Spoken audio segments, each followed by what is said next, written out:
I'm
Yeah, welcome to another episode of ArtCo Drone Solutions. We've got a fantastic show for you guys tonight.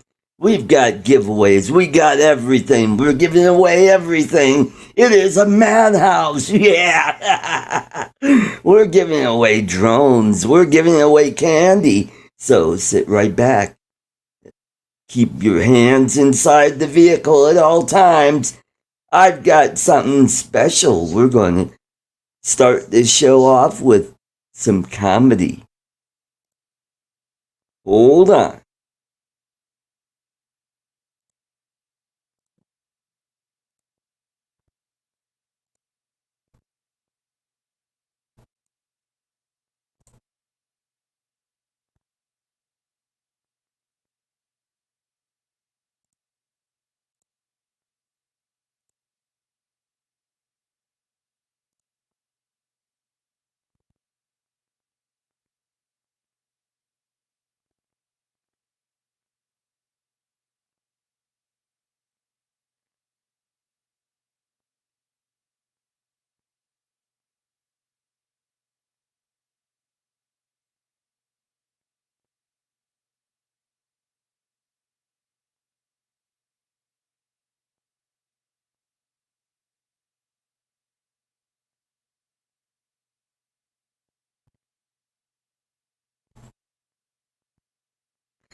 Uh,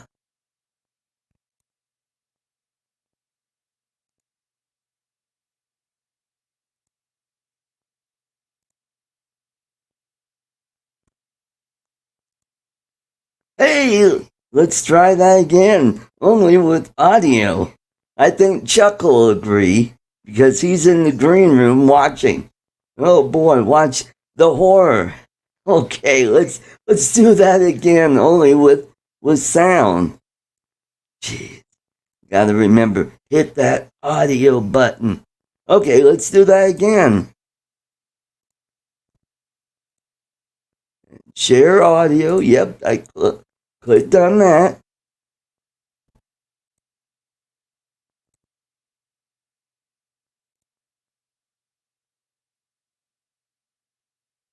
Welcome to the ArtCo Funnies.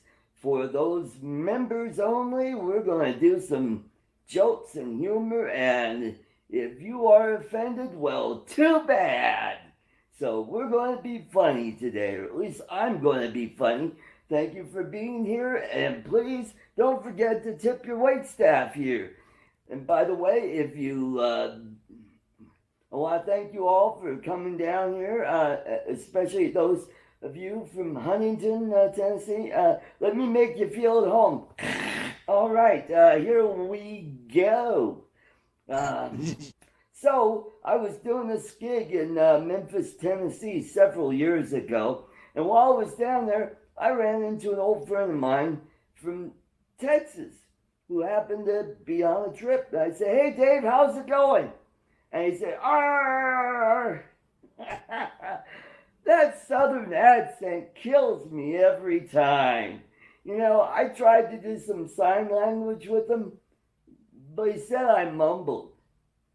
So, while I was down there in Memphis after the show, the headliner and we went over to Graceland Mansion to check out Elvis's house. And I had never been there before. It was a really cool place. So after the tour, we went over to one of the nearby souvenir shops, which are all up and down the street.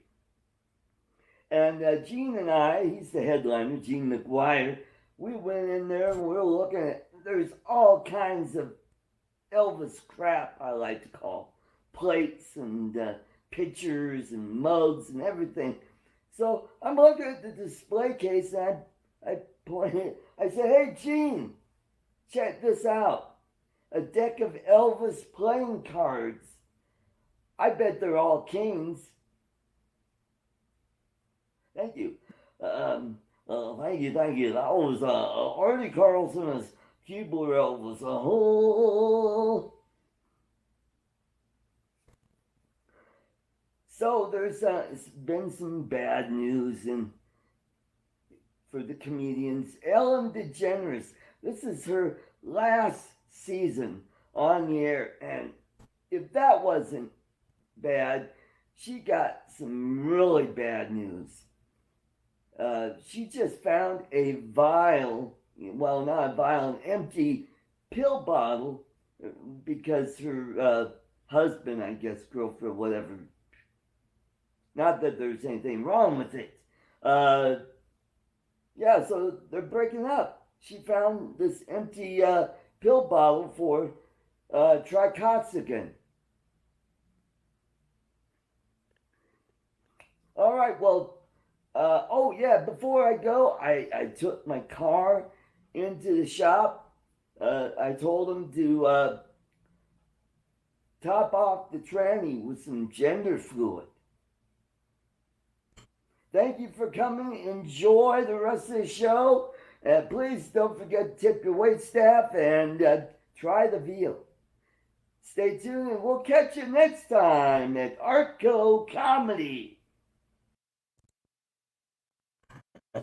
Well, I hope you guys enjoyed something a little different. My friend James Tanner over at My PI Dreams, it was his idea, so you can blame him if you don't like it. So I want to bring up my co-host, my cohort, all the way from Liverpool, New York, not England. Let's welcome to the show the effervescent Chuck. Hello, Chuck. I'm effervescing. Yeah. Tricoxygen. That's my favorite. Hey, before we get going, let's say hello to everybody in the chat. Hey. Robbie, RC Pro, welcome to the show. Gene Fott, Screen Mountain Droning. Chris Wedgeworth. Jody, Drone Shot. James, My PI Dream, and his waffles. Yes, he's Maybe pancake. chowing down on waffles. Michael McReynolds, welcome to show. Oh, Grant, Mr. Stay Drunk. Welcome. And Jim Beauchart, let's welcome to the show. Hey, and then we have Alan, Drone Views Media, and So Ill Aerial. So that's Southern Illinois Aerial. So welcome everybody. Gary Bauer, welcome to the show. We've got a big crowd tonight. We've got all kinds of stuff to give away. Bluegrass Drone Guy, good to see you. Yes, later on I'm going to be giving away this. Oh, cool. A Mobula 7 FPV drone. It's a little tiny whoop. A lot of fun to fly. It works with a Fly Sky transmitter or any transmitter that will work with a D8. I believe that's what it needs. Steve Mack, welcome to the show. And also, as we do every week, I give away some toffee. So, Robbie, your toffee will be going out either tomorrow or Monday. I went and got some more toffee this morning. So we're ready to go. I've got some batteries charging up. Tomorrow I will be flying with Daryl and Jordan at the Flight Club over at Adams County Fairgrounds. Those of you that are in the Colorado area, meet us over there. We'll be over by the water tower, and we'll be flying. Oh, and Chris, he probably got his toffee very soon. So let's get going. What's going on with you, Chuck? I saw your premiere this morning and your live stream with Keith. Lots of fun. The live stream was interesting. We had basically no plan today. We fell off the rails for a while, so we had to kind of get back on, do it again. So Keith's been under the weather a little bit this week, but it was still good to do it. I think we both felt better after we got back out there. Great. The video's not doing really well, but yeah, you have that, you know, it happens. Win some, you lose some. Well, I mean, just keep plugging away. I mean, I was in the same boat about 2 years ago. Just kept plugging away, and I think my video editing and my flying is getting better and better. So I hope it gets better. To think I'm putting out better content. I'm trying to put my mind into what do viewers want to see, not what does Chuck want to see. And that's really hard to do. And lighten up, Chuck. Okay. Yeah, because I don't take this wrong. When I watch you guys, it's like the two guys in the cranberry ads. Have you seen that? Those dudes, yeah. So loosen up a little bit. You know, just be yourself and don't act like welcome to Boone's Farm.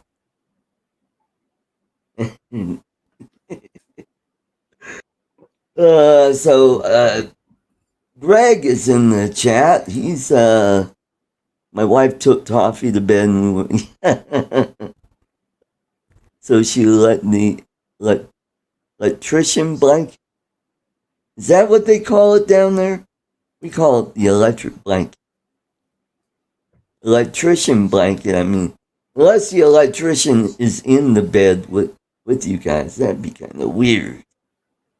An electrician blanket? Yeah.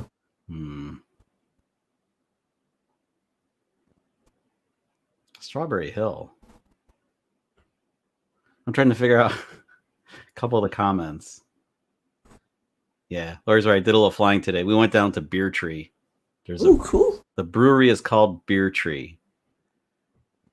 We thought we vlogged that, but there was a wedding reception party that came in. I don't know if it was before the reception, after the reception. It was loud enough. It might. Yeah, exactly. Couldn't hear ourselves talk. And but we went outside, I flew the Mini 2 around because, you know, that's very non-threatening. And we were out. You know, they have a nice beer garden in most of these places. You can go out to the back row, go out all the way out. And then the brewery's behind me. So did a little pullback shot, stuff like that, where I didn't have to be in anybody's way, away from people, but yet filmed them all. Probably get a lot of lawsuits later. Oh, but James would like this. The beer, two of the beers we had dragon fruit in them. Ooh. Yeah. Ooh, that sounds interesting. It was interesting. We had a sour, and then there was another one that was not a sour. We hauled them both home. We have 4 cans of the one with the non-sour one. So that was cool. Actually, that's why we went down. I saw they have a beer with dragon fruit. They released it yesterday. We better get down there. But I've never had dragon fruit straight up like you and James have, so I don't really know. It kind of tastes like mango. Well, that's the thing. I think they had mango in there too. So how am I going to tell them apart? Anyway, well, if you want to make some really cool dragon fruit liqueur, take a big mason jar, and then take some dragon fruit, cut it up, put it in the bottom, and just cover it with Everclear, and let it sit for a few days where it'll absorb all the fruitiness, and then pour it out. And strain out the pulp part. Don't mash it. Put it in a cheesecloth and kind of squeeze out, or better yet, before that, take the stuff that's already, because it'll clear up, you know, because the alcohol pull out a lot of the juice. Well, take that leftover, take some sugar, and pour it on there, and then just shake it up. Let it sit for a day or two, or a few days, and what it'll do is it'll make kind of like a syrup. Oh, And then you pour that into the liqueur and kind of let that sit and chill it. I bet. Oh, and you might want to put a little bit of water in it to kind of cut it a little bit. Otherwise, it'll be pretty strong, because Everclear is like, what, 150 proof? I think I can run my truck on that stuff. Yeah. Yeah. I think the Corvette would run on it and not ping. Probably high enough octane. That might be good on ice cream. Yeah, that's true. You could do that with vanilla ice cream and like yeah, now we're talking. You could do that with or make a any kind of fruit. Yeah, you can make a milkshake with it too. Be but you better be away from, put the car keys down somewhere far away. Hey, that was good stuff. Ossifer, I just had a milkshake. I just had a problem. Just a little smoothie.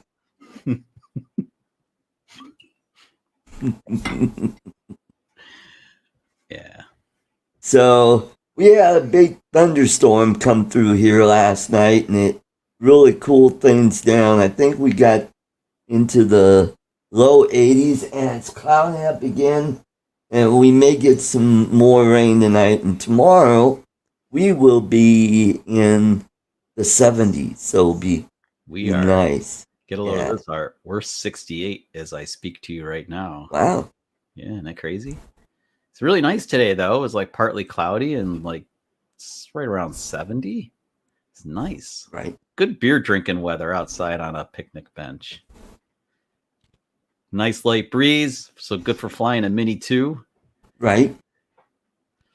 Yeah. It doesn't scare anybody. It's so cool. I say that all the time. Oh, that's good. It doesn't scare anybody. It's nice. Take the big Mavic 2 Pro out. I think people get intimidated. Cool. Yeah. It's always a good day to fly the drone and not crash it. Oh, so ill aerials. Oh, he makes his own wine. Okay. Yep. Cooking up blueberry. Yep. Oh, and another way, if you want to up the alcohol content on that, there's a couple ways you could do it. But this would be the easy way. Is you know those 20-ounce pop bottles? Don't throw them away. Clean them out. Put some of that blueberry wine in there. Freeze it. And what it'll do is whatever water content is there, it'll float to the top, freeze, and then you just cut the top off. Well, what you do is you open the top off and take a colander and just kind of let it sit in the refrigerator, and all that alcohol will seep out of there. And you'll have some, maybe 30 to 40% alcohol stuff. It'll be more like a centrifuge, a brandy. Get a centrifuge and it would be more fun, especially with a high frame rate camera. There you go. Hello, Akira Show. Oh, there goes the neighborhood. Yeah, welcome. There goes the neighborhood. Kidding. Just kidding. So, yeah, that's what, or if you're into distilling, you could put it through a still and you could distill that. It'll take the water out.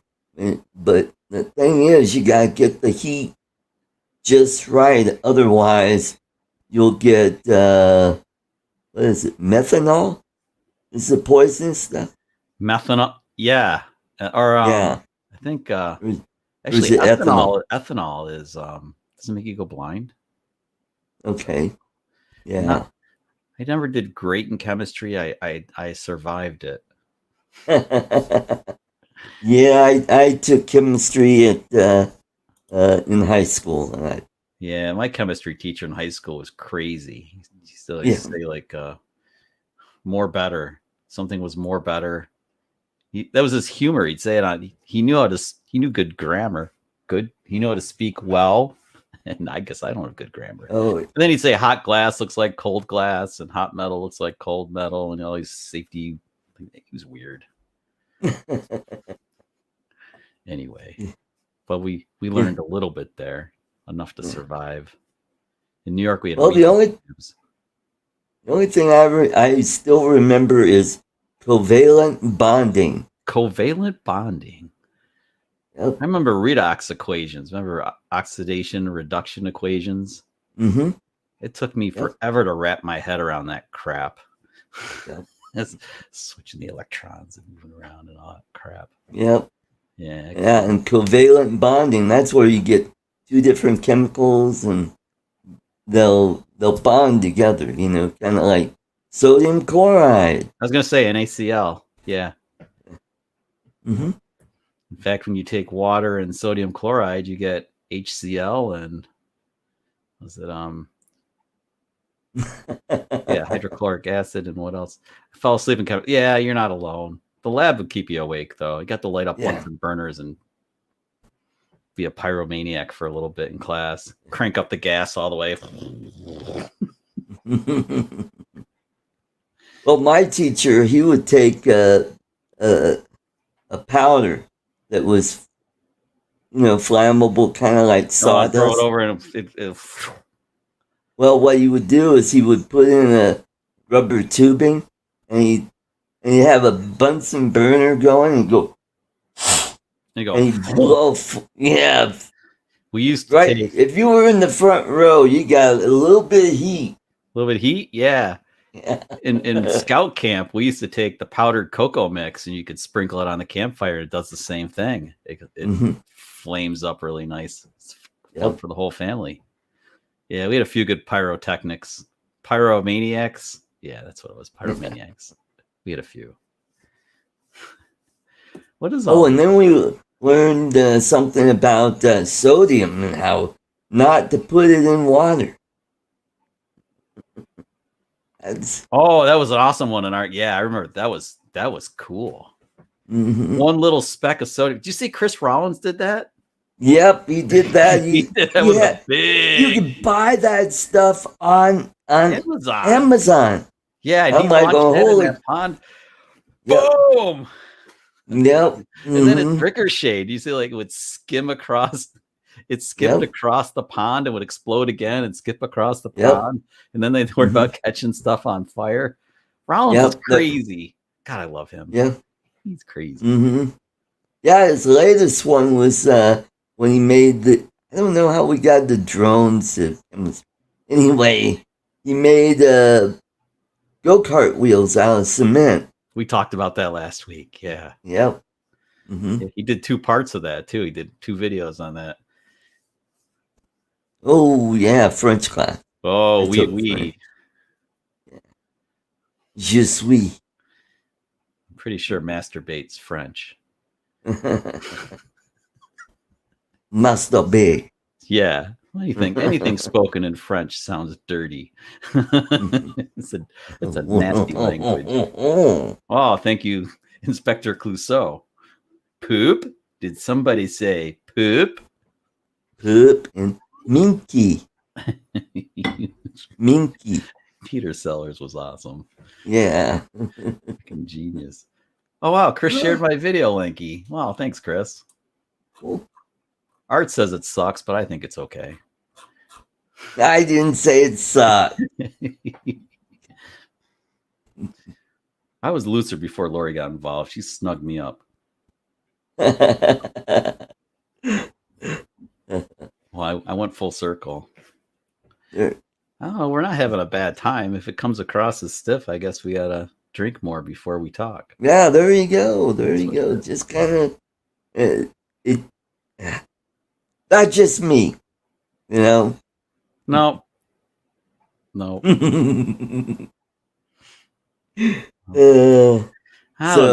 You're in public too. It's kind of awkward when we're in public and people are staring at us and stuff. We're trying to ignore them. It's tough. Working on it. Those annoying YouTube vlogger people in public. People are talking about it. Oh yeah, that's right. This dude, I've seen them before. What are they doing? Stop them from flopping. Yep. And don't forget the German word for laxative is shits are stopping.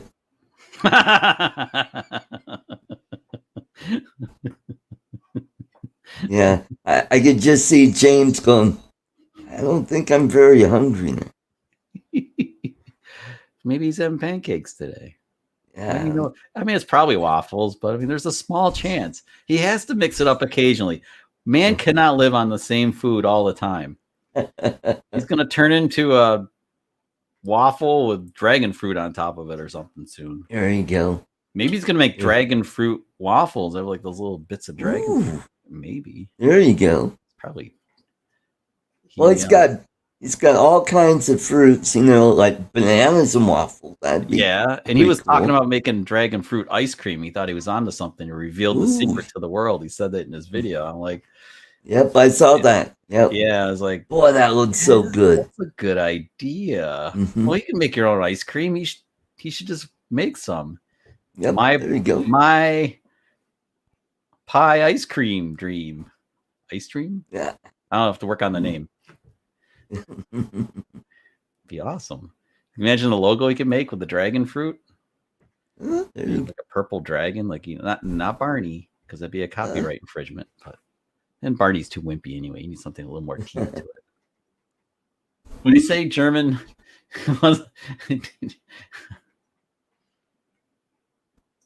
well, you know what? How German winemakers say goodbye? No, how do they say goodbye? Our feet are stained.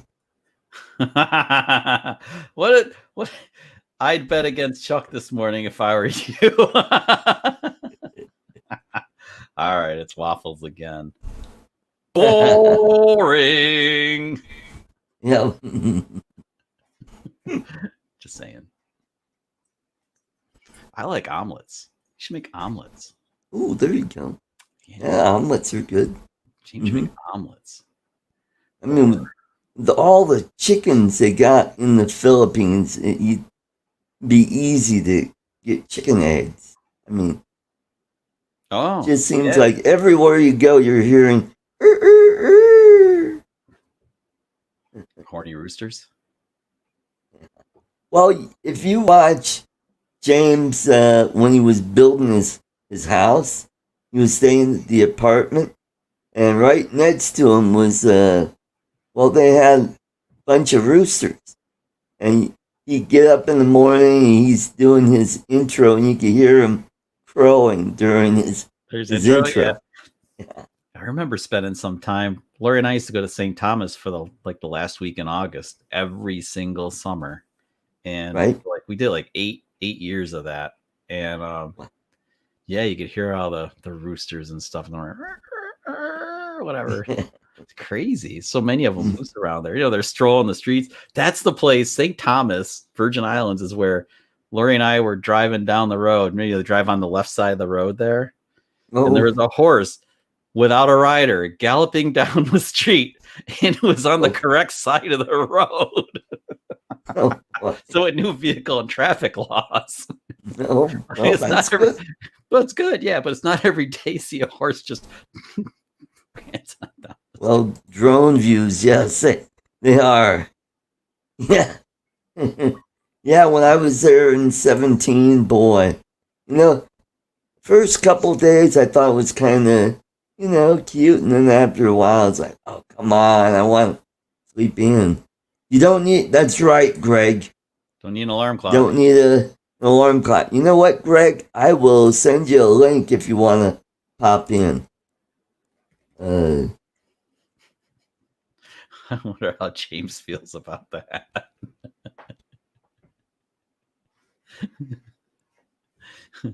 Sorry. No, I'm not. I'm not sorry. I'm not sorry. I'm sorry. That's the wrong link. Sorry. Is that like Pee Wee Herman? Is that what he said? I'm sorry. I'm not sorry. Pee Wee. Large mark. There you go, Greg, if you want to want to pop in, you are more than welcome to pop in. Down under. So we gotta. What time is it boy. there? Was it like 5:30 in the morning for James, or I mean, Greg? Or No, let's see. It'd be 7:30 a.m. there. He's exactly 12 hours off from me, huh? Because I'm 7:30 in the p.m. I'm 14 hours. Yeah. Yeah. Because I think you're and Greg, you're trailing. I think he's further west, so he's not as far as where Keith is. So I think he's 16 hours. Yeah, they're not far apart though. I mean, like there's Australia. Yeah, if you look, yeah, they're just skewed a bit. Mm-hmm. Australia is straight down and to the right of the Philippines. It's so wild when you start looking at the planet that way. It's kind of small. Mm-hmm. Well, I like what without Rooster, how would the sun know when to come up? I think it's the other way around, but okay, it's all good. Yeah. I hope Lori put that beer in the fridge. She's still watching? Lori, put the beer in the fridge. Oh, good. Got to put it in the fridge. We got all kinds of brew pubs here in the Denver area. Yeah. Somewhere my Cerebral shirt is in the closet. I told you about that one, right? Cerebral, that's downtown Denver. Yep. Mm-hmm. And then Weldworks popped up in my memories on Facebook. Was it yesterday or today? Mm-hmm. Yeah, I think it was yesterday. Yeah, I saw that photo of you, and you had it listed as Aurora, Colorado. Aurora? Yeah, Aurora is just east of Denver. Yeah. Actually, Aurora, we went there. There was another one. There's a fire station. It's like, what the hell was it? Station 32 or something. It's a brewery, but it's an old fire station turned into a brewery. It's really cool. Okay. That's a cool place. Their beer was really good too, but I don't think we had bad beer in Colorado at all because we were kind of strolling around. Well, Wiley. Well, next time you guys are out to do the Coors tour. I know there's a lot of history in that place, but I'm not a big Coors drinker. But there's a lot of history in that place. It's kind of like when I went to St. Louis. Right. I went to Budweiser. Well, we've got a Budweiser plant here. But that was like the big, the one in St. Louis is, home base. Yeah, that's the original. Yeah. It was all brick, super cool construction and Clydesdales, and that was cool. And probably Coors in Colorado is going to be like that, where it's the big one. Yeah. Mm-hmm. But the craft brew thing in Colorado, it's kind of mostly started right around there anyway. It's pretty awesome. Cerebral was my favorite though. Cerebral was just cool because it was nerdy. It looked like science class with the skull on the back wall on the shelf. They had I told you before they pour the beers, the flight comes out in little beakers. Oh, cool! It was just really cool. So, cool. Yeah, I had a good time there. I sent some of that stuff home. I brought it home on the plane, under the plane. Boxed it up. Checked it. Cost me $20 or whatever it was to check an extra box or bag. Oh, cool. Threw it under the plane. They gave me a little bit of heat on it though. I got to spend 4th of July on board the battleship deck. Oh, cool. Oh, yeah, I saw the video. That looked like. I did a gig in I think it was Tomball, Texas, which is not very far from Dallas. And I drove down to San Jacinto Park and I wanted to go on the battleship. And it turns out it was in Galveston being repaired. So just bad timing. I went up in the memorial, which looks a lot like the Washington Memorial in DC, except it's got the Texas Star at the top. Hey, let's welcome all the way from down under where they're in lockdown. So let's welcome Greg. Welcome. God, echo. Get rid of the echo. Hang on. Echo. Yeah, I'll get there. You'll get there. It's too early in the morning. I haven't had coffee. Ha! That's still there. Echo. There we go. Hello. That's better. Well, that was fun. Sorry, So, viewers. That was fun. My It was fun. simple-minded. Of course it was.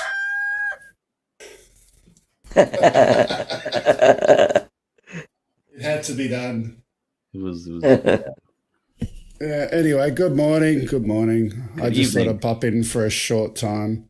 Oh, good, good, good. By the way, it's not 7:30, it's 9:35. And I couldn't remember if it was When 2 you- hours early or late, but then yeah, for Yeah. me compared to my time, but okay. when you invited me, I just got out of the shower and was dripping wet, so I thought I'd better have a little baby. bit have a little bit of time before coming in. Art was gonna go there, but I got there first. So how's the weather down there? Let me dim my lights. Hold on, I'll dim my lights. The weather's fine. It's lovely outside. Good. Yeah. Just about breakfast time, so I'm only going to stay a little while. Just thought I'd pop in and say hello. Okay. Should get some virtual waffles from James. There you go. So where's this transporter room that Star Trek spoke of? Why can't we not? Or even like a Wonka Vision would work. Wonka Vision would be good too. Where is this stuff? We can like send I don't waffles know. across the planet to other people. Yeah. Look, we do need more waffles, so I'm sure we'll have them when James comes. Mm-hmm. He's the waffle man. He must have it down to a science, I would think. Oh, absolutely. But the Philippines definitely roosters in the morning. I mean, every morning that's the alarm clock. Yep. It's either that or dogs barking. Yep. Um, Yep. That's. Mm-hmm. Those are the two morning sounds. A little bit of Yep. chicken, like regular chicken noise as well, but the roosters are the noisy ones. Heisenberg. Yeah. There goes another Breaking Bad reference. I haven't watched it, so You know what? I never watched it, but because of YouTube, Reputation got around. they've got all the clips you could watch. It so doesn't watch the really entire work. series and just understand the key points in Yeah, a tenth that's of the right. time. That's Mhm. I wouldn't be able to sit through that movie. Yeah, Well, except there, with YouTube, by the time you actually have all of the ads, it'll be the same time as watching the original anyway. probably. I'm paying for Probably. premium, so I don't have to deal with the ads. But I don't know what it looks like when it's been so long since I was not getting ripped off to have premium. That would be Belgian waffles, Robbie. Yeah. Hey, Maddie. Good to see you. Hey, was a there's guy another member in the chat. That's good. There was a So- guy that I worked with years ago, and he came from Belgium, and he liked to talk a lot. So we definitely called him the Belgian waffle. He could waffle on about anything. Mm-mm. Waffle. Running out of water already. It's a sad day. Speaking of Breaking Bad, there was a movie that was made that was after Breaking Bad called El Camino that I'll have to check out this weekend. Go on Chevy- Amazon. Chevy El watch. Camino. Yep. This is because Walt's dead, so this is what's happened to Jesse after he gets out of jail. By the way, speaking of TV and whatnot, have either of you guys watched The Blacklist? No. Mm-mm. My wife decided one day she was going through Netflix and picking movies for us to watch, Mhm. and put it all in my listing. And there was this thing there, The Blacklist, and she picked it up one day and started playing it, and we're watching it and we're sitting through it, and I'm seeing we're about 80% through it. And I said, this isn't a movie. this isn't a movie. It can't possibly be. I can see where there's so many episodes going to come out of this. And she said, no, it's a movie. I said, I'll bet you it's not. We paused it. We had a look. 8 series, 22 episodes per series. Jesus. And it's addictive. So you binge it. So we binged it, yeah. We have been. We're into series 8 now. So you get through about 5 or 6 episodes in an evening, basically, and then what's that? A couple hours, 2.5 hours, and then you're done. Or are they an hour long? How long? They're an hour long. Yeah. Oh, I'm just having a look at Akira Show. James Spader. Is that the name of the actor who plays Reddington? Wow, Yep, he plays the lead in the show. His voice for that character is so perfect. It's it's just got this touch of arrogance and class and power and control and all of that thrown in. Yep. Yeah, it's good. Maddie says he's going to win the whoop. Well, okay. If you're the lucky number. Are panelists eligible? If you want to. Yes. Nice. Because, that DJI FPV drone's kind of spendy. I'd rather bounce around a little tiny whoop. Yeah, there you go. But you don't want the FPV drone, do you? What? You've already got the FPV, have you? The DJI FPV? I don't fly it enough, but I keep it kind of up and away from stuff. I'm not big on flying through obstacles yet, but I like more the helicopter shots with it, kind of, for now, until I get better at it. You stay up and away from stuff until I figure it out. It's probably best that way. Just like they tell you when I had a friend who just got her very first drone, and she was asking me about how to fly it and insurance and crap like that. And you have to remember this woman was a helicopter pilot, so I don't think she's going to have too much difficulty getting used to the controls. But she has a great big field that part of her property is a massive field. I said, just take it out in that open field and near you and get used to the controls. It won't take you long, and then send it. Yeah. Send it. Yeah. She has to take trust. She didn't know she had to take that trust exam here in the States. Nobody knows about that. It's crazy. Nobody knows anything. Don't you guys think that here, at least in the States and probably I imagine Australia, everywhere's going to kind of adopt similar rules? No, what do you think? Best that Buy will never happen. We're going to go in the opposite direction. So, for example, your guys over there. The way the toilet flushes in the opposite direction for you? Well, yeah.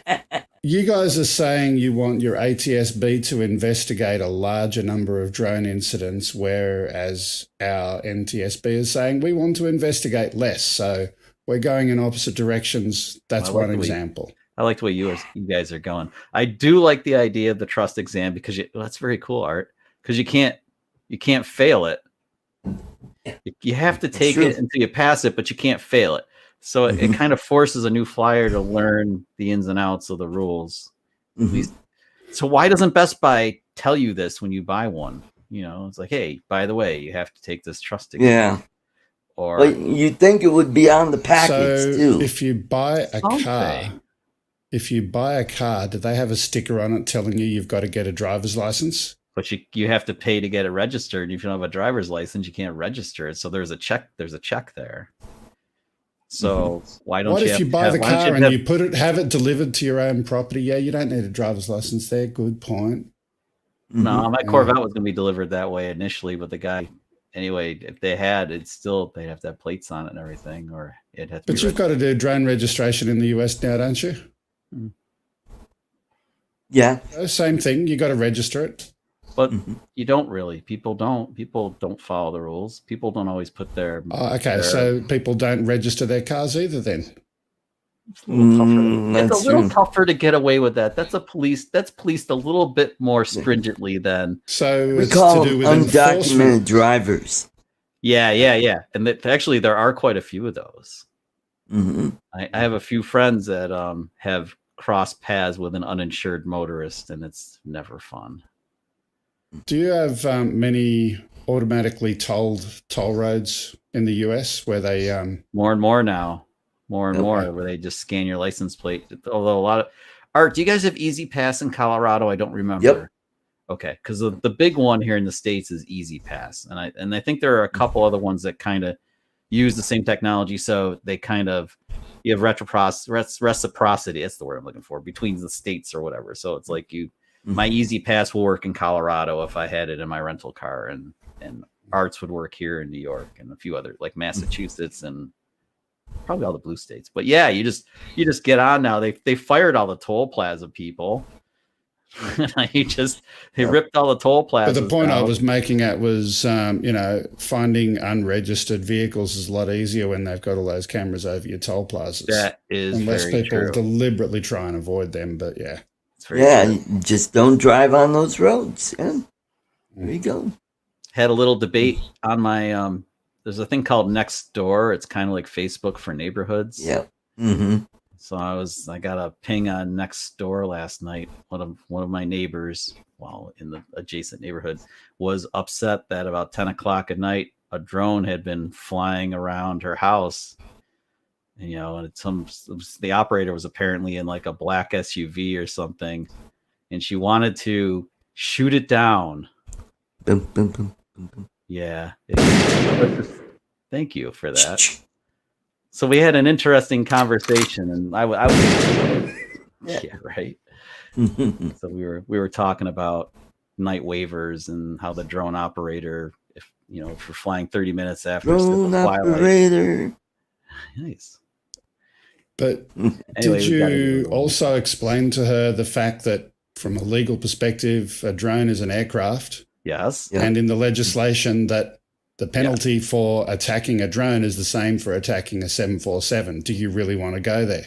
People don't realize that. I informed her that actually writing that on Nextdoor, saying that she was thinking she had considered shooting down an aircraft was a violation of, basically she was going to be prosecuted by the FAA, very likely. Yep. And by the way, it's also not a good idea to do that, because what is in the air, if you shoot it down, it could possibly land on you. Mm-hmm. I could have said just it could cause personal injury or something. I said, it might land on you. I thought that made it more personal. Or somebody else, yeah. I just wanted to say go a step further. Shooting it down might damage the LiPo batteries. The drone then crashes on the roof of your house, and you don't have a house anymore. And then or it lands in a field, and you got a big grass fire going. Yeah, well, then another dude with 107 stepped in, and he started he repeated some of the stuff I said and added to it. It was great. He says, by the way, you realize it's illegal to discharge a firearm in a housing development, don't you? So it's like, maybe instead of calling the police to notify them about this drone operator, maybe we should call them about you. So let's rewind and notify the police about a drone operator in the first place. I mean, flying a drone is legal, provided you're doing the right thing in terms of how you're flying. It didn't have the proper illumination either. It should have, lighting that so you can see it 3 nautical miles away, and it did not. So, because she said the lights were turning on and off. Explain that to her. And I did. So I explain said that to her. Yeah. I said, well, the lights were turning on and off. Maybe they were flashing. The fact that she saw it kind of indicates that maybe they were operating correctly, or it was just really close to her. Enough information. Anyway, there's sketchy. The whole thing is sketchy. Yeah. But it's not cool, man. I mean, we're trying to save our hobby, not destroy it. And we have people that it could be a criminal, but what kind of images are you going to get it's pitch black at 10 o'clock at night here. What the hell are you going to get with the camera? It's going to be crap. But you got there we go, Jim Bob. We got our guns out here. We see that drone in the sky. We're going to go and shoot it down. Nice. Thank you, Ken Harris. Wow, it's like Ken Harris. That's not his music. That's not his music. I got another one. Nice. He's got his, I got mine. But I tell you what. It's pretty good, though. It's similar. From the YouTube library, I think that one was. But that's good stuff. Yeah. I laughed yesterday. I saw someone about a police officer who was chasing a drone, and it turned out to be Jupiter.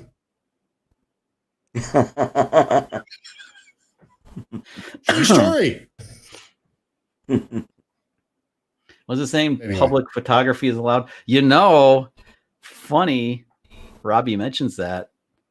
The laws are getting weirder and weirder with filming in public now, as far as capturing images of other people. It's getting weird. How so? Well, it seems like you have to be worried about, like, you could be in a crowd and filming, and if you film somebody, they could basically make a Karen type stink about it. You can make a stink, but there's no law against it. It's the next thing. Yeah. Talk about privacy and stuff. No. Yeah. So yeah. in Like, Australia, really in America, in Canada, they all have similar principles. There's no expectation of privacy in a public place. Yeah, that's right. If you're in public, then you can be filmed. Fair game. As long as the person who is filming you is also in a public place. If they're concealing themselves and doing surveillance, that's a different category, and there may be some. So this is where that dude that this woman brought up last night, if he was hiding in his SUV and operating the drone, that is... The drone was in a public place. She saw the drone. Doesn't matter. She didn't see the operator of the drone. Doesn't matter. You don't have to see the operator from the drone as long as he's got the drone within line of sight. Saw the camera. There you go. All right, whatever. I don't really care. But I think it was stupid that he was flying at 10 o'clock at night in a housing development. And there weren't any fireworks or anything to see. So what was he looking at? Plus, he had infrared on his camera. I was going to say maybe he had an Enterprise or something. So he had a FLIR camera or something like that. You love that, don't you? That's a big dollar drone, Art. What was that? What was the and we went with the crappy FLIR camera on the Mavic 2 Enterprise. Isn't that about $4,000? I think. I don't know.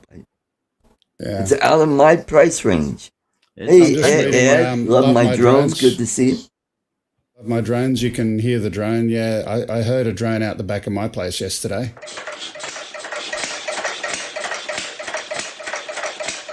Oh, wait, that was Ken Heron's car. Sorry, wrong sound effect. Oh, a good dig.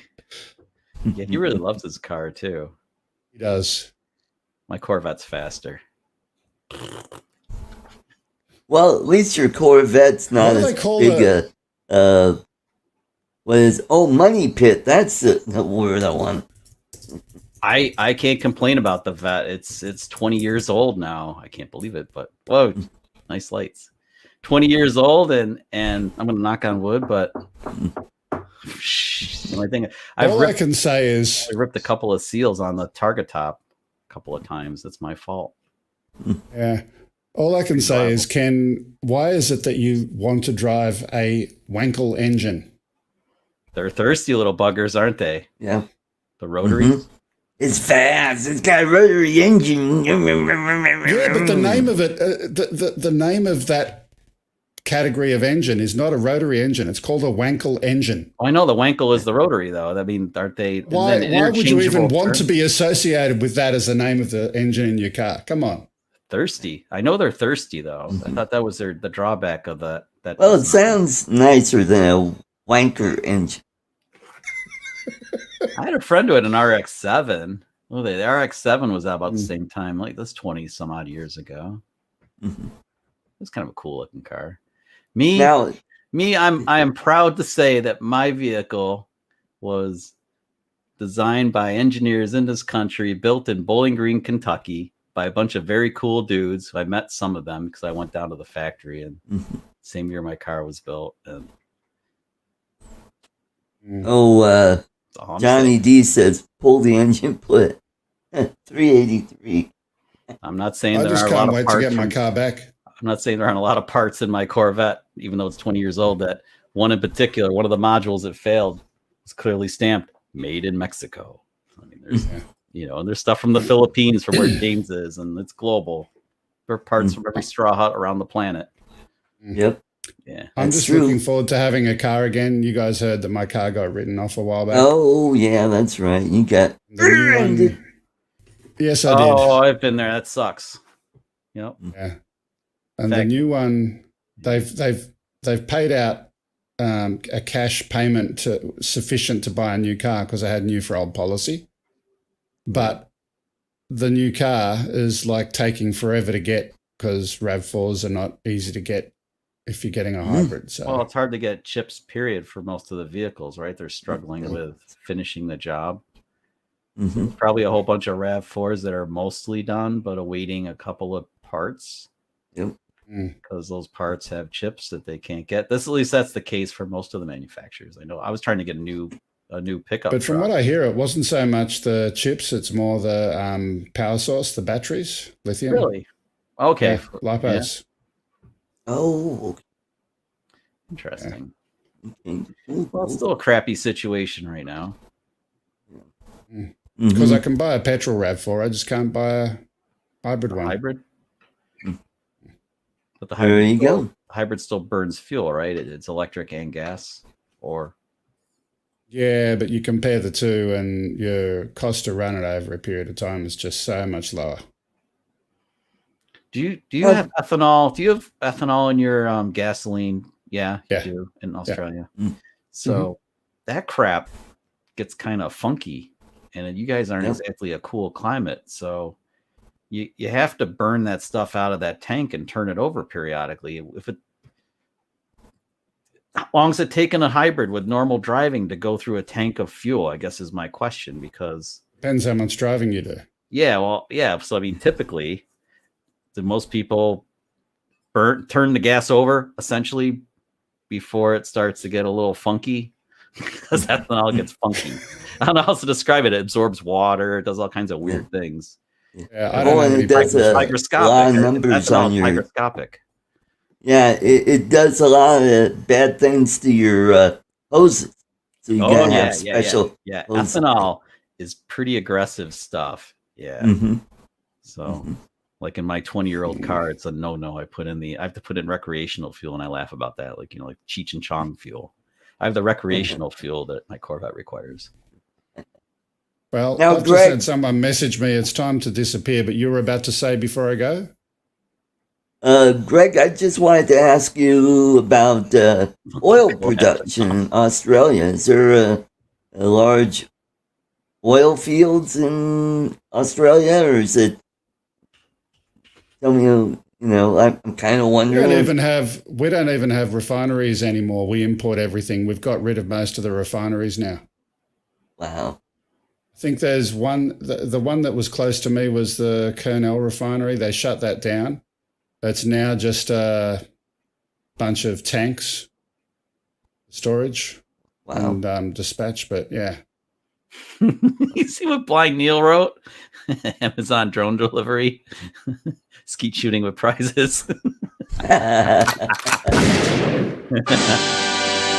Hey, it gave Greg an opening to use his little sound effect again. Well, too. I know in New Guinea they've got a lot of oil up there, so there's a lot of a lot of oh.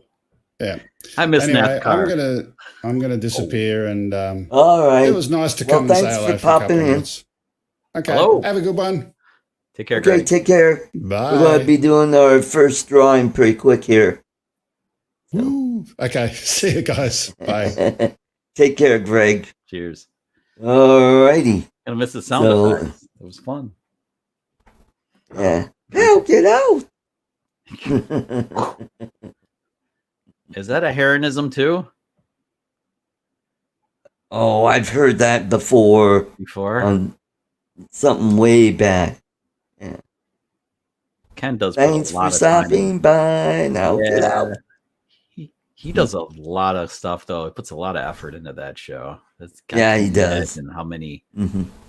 hours? He could probably. Well, if days. I wasn't, working, I'd do the YouTube thing. But he is full working. time. I mean, I think for a short period he was doing it full time. Yeah, he was doing it full But- time. Yeah. Now he's not. So now he's juggling a Yeah. little bit, and it's Yeah. just yeah. editing, just just regular editing is Right. really Mhm. time consuming, and Yeah, it is. That's a lot of work. it's fun, Yeah. but it's a labor of love, but it is work and takes time. And Mhm. anyway, yeah. That's So right. I commend him for that. I know he puts a lot of time into that. Yep. Yep. Good old Ken. All right, folks, ladies and Wrap up. gentlemen, everybody in the chat, please pick a number between 1 and 50. We're going to spin the wheel for some toffee. Don't everybody type at once. There we go. With a little time delay.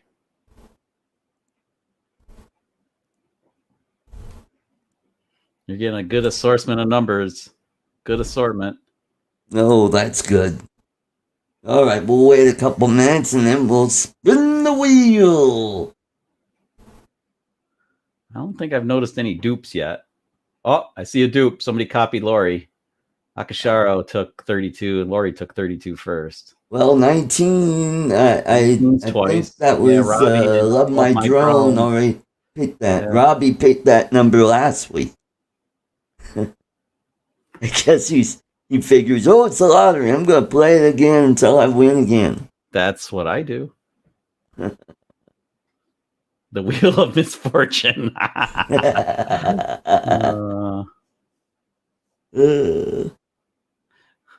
No decimals, T-Bird. No decimals, brother. Yeah, that's right. No decimals. Yeah, see, Akashiro took 42, so he gets it now. 42.3. Okay. Nemo. Still rolling T-Bird, in. no decimals. Okay, Grant. Alrighty, I think we're good. So let's spin that wheel. No more bets. There, I'll put the official no more bets in so I can tell the start and the end. Okay, there we go. No more bet. Let's spin that wheel. Like Vegas. Don't touch your chips. Ooh, Richard Petty. And the winner is number 43. Going up, I swear. I saw, oh, Gene Fox. Green Mountain Droning is 43 on the nose. All right, congratulations, Gene. And I do have his address, so I could congrats. Ship it out to him. The first one to grab 43, and I think the only one. Yeah, I believe so. Let me. Yeah. Yep. Let me go back and see. 43, Gene. Yep. Yep. Early. I think he's early the only picker one. too. Did it early too. Quick on the draw. Yeah. Congratulations, Gene. Congrats, man. Yeah, there we go. And we'll wait a little while, and then we'll give away the drone in a bit. So, congratulations. So, stick around. We're going to be having a drawing for the drone. Stick around? Stick around? I don't have any rounds. Stick around. Stickers. That's another one. Stickers. I like stickers. Yes, I do. There, that'll annoy Mitch a little bit. makes his ears ring or something. Yeah. Yeah, because for a while there, when I first got this mixer, I was just really, I kind of wore it out. And then you settle in. It's kind of like the quick shots on a drone. You use them too much when you first get them, and then you kind of settle in. You just use them occasionally. Yeah. When the time is right. I don't know how many videos I did where I had like 3 asteroid shots in the video. It's like, yeah, really, Chuck? I'll look back and say, why? Well, let it go. Once, maybe. Mm-hmm. Maybe Ed could answer. Ed, I haven't seen Mitch around lately. I miss that guy. What's he up to? Yeah, I think he's burnt out on YouTube. Yeah. It happens. Yeah. I mean, he disappeared for a while, and then he came back for a little bit, and then he just disappeared again. And, I think Keith was pretty crispified with the whole thing for a while, too. He has a bunch of stuff I've been nagging him to edit from one of his last vacations. He has some juicy stuff. He got some good That's footage. right, Matt. Been MIA for a while. Yeah, what the hell? I know his little sidekick hasn't been around, which is fine with me. Not talking about you, Ed. I'm talking about his other sidekick. And Chuck knows who I'm talking I do. I'm not saying anything. I do. about. Yeah. I remember. Robert Glazer, welcome to the show. And Johnny D, RC. Hey, Robbie is a new member. Thank you very much. Awesome, awesome. Thank you. And also, the super chat is open. If you want to throw a few bucks in, welcome to do that too. I haven't been getting any lately, super chats. I think the membership thing, by the way, is this linky right here. I think that's it. Work? I think that works. Yeah, the join button. Yeah, I think that's I clicked on the join button, but I have to see perks because there you go. I'm already a member, but I think that one works. Yeah. And so I took James' advice and I did a little comedy up front. And I was going to tell you. Yeah, we got distracted. I was going to say I was thinking of that while you were playing the reel. I was like, oh, he took James' challenge. Challenge accepted. And then James quickly wrote that he was very proud to see you do that. Great, I'm glad you liked it. Again. Oh, the Ellen DeGeneres one kills me. Sorry. Though the deaf one was pretty good when you said you're doing hand signals and you thought you were mumbling. Oh, hey, we got our first one. Let's see if okay. Oh, dang it! I gotta make sure that it plays music. That's cool. Did the cha-ching work? I gotta see if horn. Car horn? Cha-ching. No, I heard the cha-ching. Finally heard it. Cha-ching. Oh, you did hear the cha-ching. I did just now. Oh, okay, cool. Well, thank you, Bill. Yeah. Goes towards Art's new drone fund. There you go. Or the toffee giveaway fund. Yeah, the toffee giveaway. Keep the channel going. Yeah. I don't know if you guys. Sorry. A couple weeks ago, Enstrom family had a tragedy in their family. Eric Enstrom passed away a couple weeks ago, and I did a video for him, and it's on the channel if you want to go check that out. It's me flying my FPV drone in the backyard. I thought I'd try that out. Oh, So Ill Aerials. Well, thank you very much. Let's see if I can get that. Did it work? It did. Oh, good. You can't hear him, Art? You can't hear him? I can't hear it. Boo. Yeah. That's weird. The last time I did it worked. Let's see if it works. Yeah. It work? Nope. Okay. Because I have to go to vMix. If I click on vMix. Now it works. Nothing for you? Crazy. Nothing. Your audio stuff, it must be driving you batty because we heard the music. By the way, the opening music. Oh, Maddie, thank you.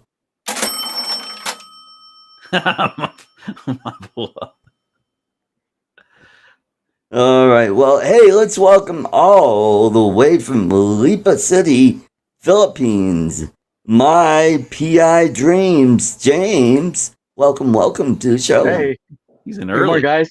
Morning, Magadang Umaga. You're in early. Magadang Umaga. Am I? No, I'm not in early. This is the normal time. This is like the. Well, you're only 10 after 6 here. You're usually at the. I'm sorry. The hour. It's me. You guys didn't change time zones already. Oh, just in my screwed up head. That's all. What's in dragon fruit anyway? Maybe it's some kind of something in my beer. I had beer with dragon fruit, and God knows what it did to me. I don't know. Hey, good morning to everybody in the chat. Good evening in the U.S. for you guys. Anyway, dragon fruit. Oh my goodness, the dragon fruit has just. I got to tell you, I am looking at the top of the raised bed garden right now, and I can see still red dragon fruit that I need to pick today. I got to pick today. Wow. We picked some yesterday. We have my wife's sisters over. You probably hear the chatting going on inside the background inside the house, and Your birds. so we made some. What did we make last night? We didn't do the dragon fruit a la mode. What did we do last night? Oh, we made smoothies. We made smoothies, and it's in my recipe. I got to tell you, I made dragon fruit smoothies 2 days in a row, and the one I did the day before yesterday was a little bit better than yesterday's. And the magic ingredient that I did different from the day before yesterday is I added pomegranate. I had one pomegranate left off of my tree. I added the pomegranate juice inside there, but I put calamansi, the pomegranate, a cup of one of the small cups, individual serving of the Greek yogurt, Nestle Greek cool. yogurt. Nice. Of course, I did 1 to 1.5 dragon fruit, and then I put like 5 bananas inside there. I freeze the bananas. We get so many bananas, and you get like 100+ bananas that ripe at the same time here, every single time.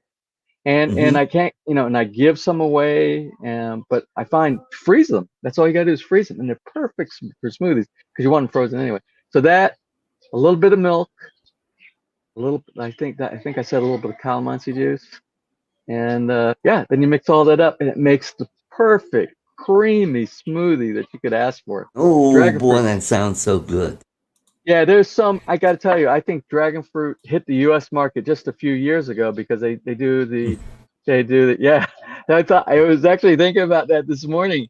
But we ate all the thawed out dragon fruit last night. I was thinking about putting some dragon fruit on the waffles. Yeah. I think dragon fruit hit the market in the U.S. about 2 or 3 years ago with Starbucks to do the dragon fruit. Oh, do something. Yeah, they I got never a heard of dragon drink. Yeah, I never had heard of it till you started talking about it, James, and then all of a sudden, out of the blue, this brewery down in Binghamton, New York is, well, they're not really in Binghamton, they're in Port Crane, which is north, but it's Trippy Tree, dragon fruit, mango, and raspberry. It's like a sour.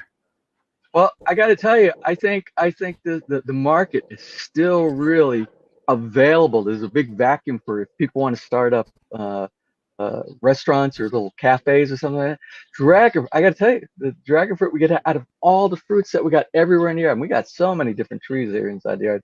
The dragon fruit has been my favorite, and I'm not tired of it yet. Because it's been producing like crazy. I guess it has been. You're picking the stuff all the time. And it's expensive in the U.S. It's expensive over here too. It's crazy that it's expensive over here, but not like the U.S. where you're paying $6 to $8 per dragon fruit unit over there. You have a dragon fruit farm, James? Is that what you're working up to? From a little raised bed garden, I don't think so. You need have a I don't have whole slew of workers be out there picking the dragon fruit. But I got to thinking, there's no overhead. If you have the property, if you have the land, because it's a cactus. All you have to do to do a dragon fruit farm, and the way they do it over here, they put a concrete pole, just like you were building a column with steel reinforced rebar in it for your house. They do one. It's like a 4x4, and they put like 4 pieces of rebar in the center, just like you would do a column here. For building a house here, and then they let the they call it biga, it's a rebar, and they let that stick out, and they put a tire on the top, and then that's where it drapes over and it drops down because it doesn't start producing. I think it has something to do with gravity. That's my analysis of what's going on with the dragon fruit. As soon as it goes up, and then the weight of it makes it drop back down. Then the fruit pops. I think it pushes the fruit. The fruit comes out. That's what ours is doing here. It's the gravity of the situation. The gravity of it all. But anyway, the low overhead. All you have to do, if you have the property, and you don't have to space them that far apart, maybe a meter and a half or something like that. Maybe like 42 inches, 48 inches apart. And then you do that all over. And then once you get them trained, you don't do anything anymore except, especially here in the Philippines, because it rains so much. Just Yep. make sure that it has the proper water, and it goes on. So I don't do anything. I don't even add fertilizer to these That's things. crazy. And they're producing, and they're not stopping. There's a channel that I follow called Darcizzle Offshore, Darcy. and Darcy, she's got a fruit garden there. She's growing pineapple and dragon fruit. Yeah.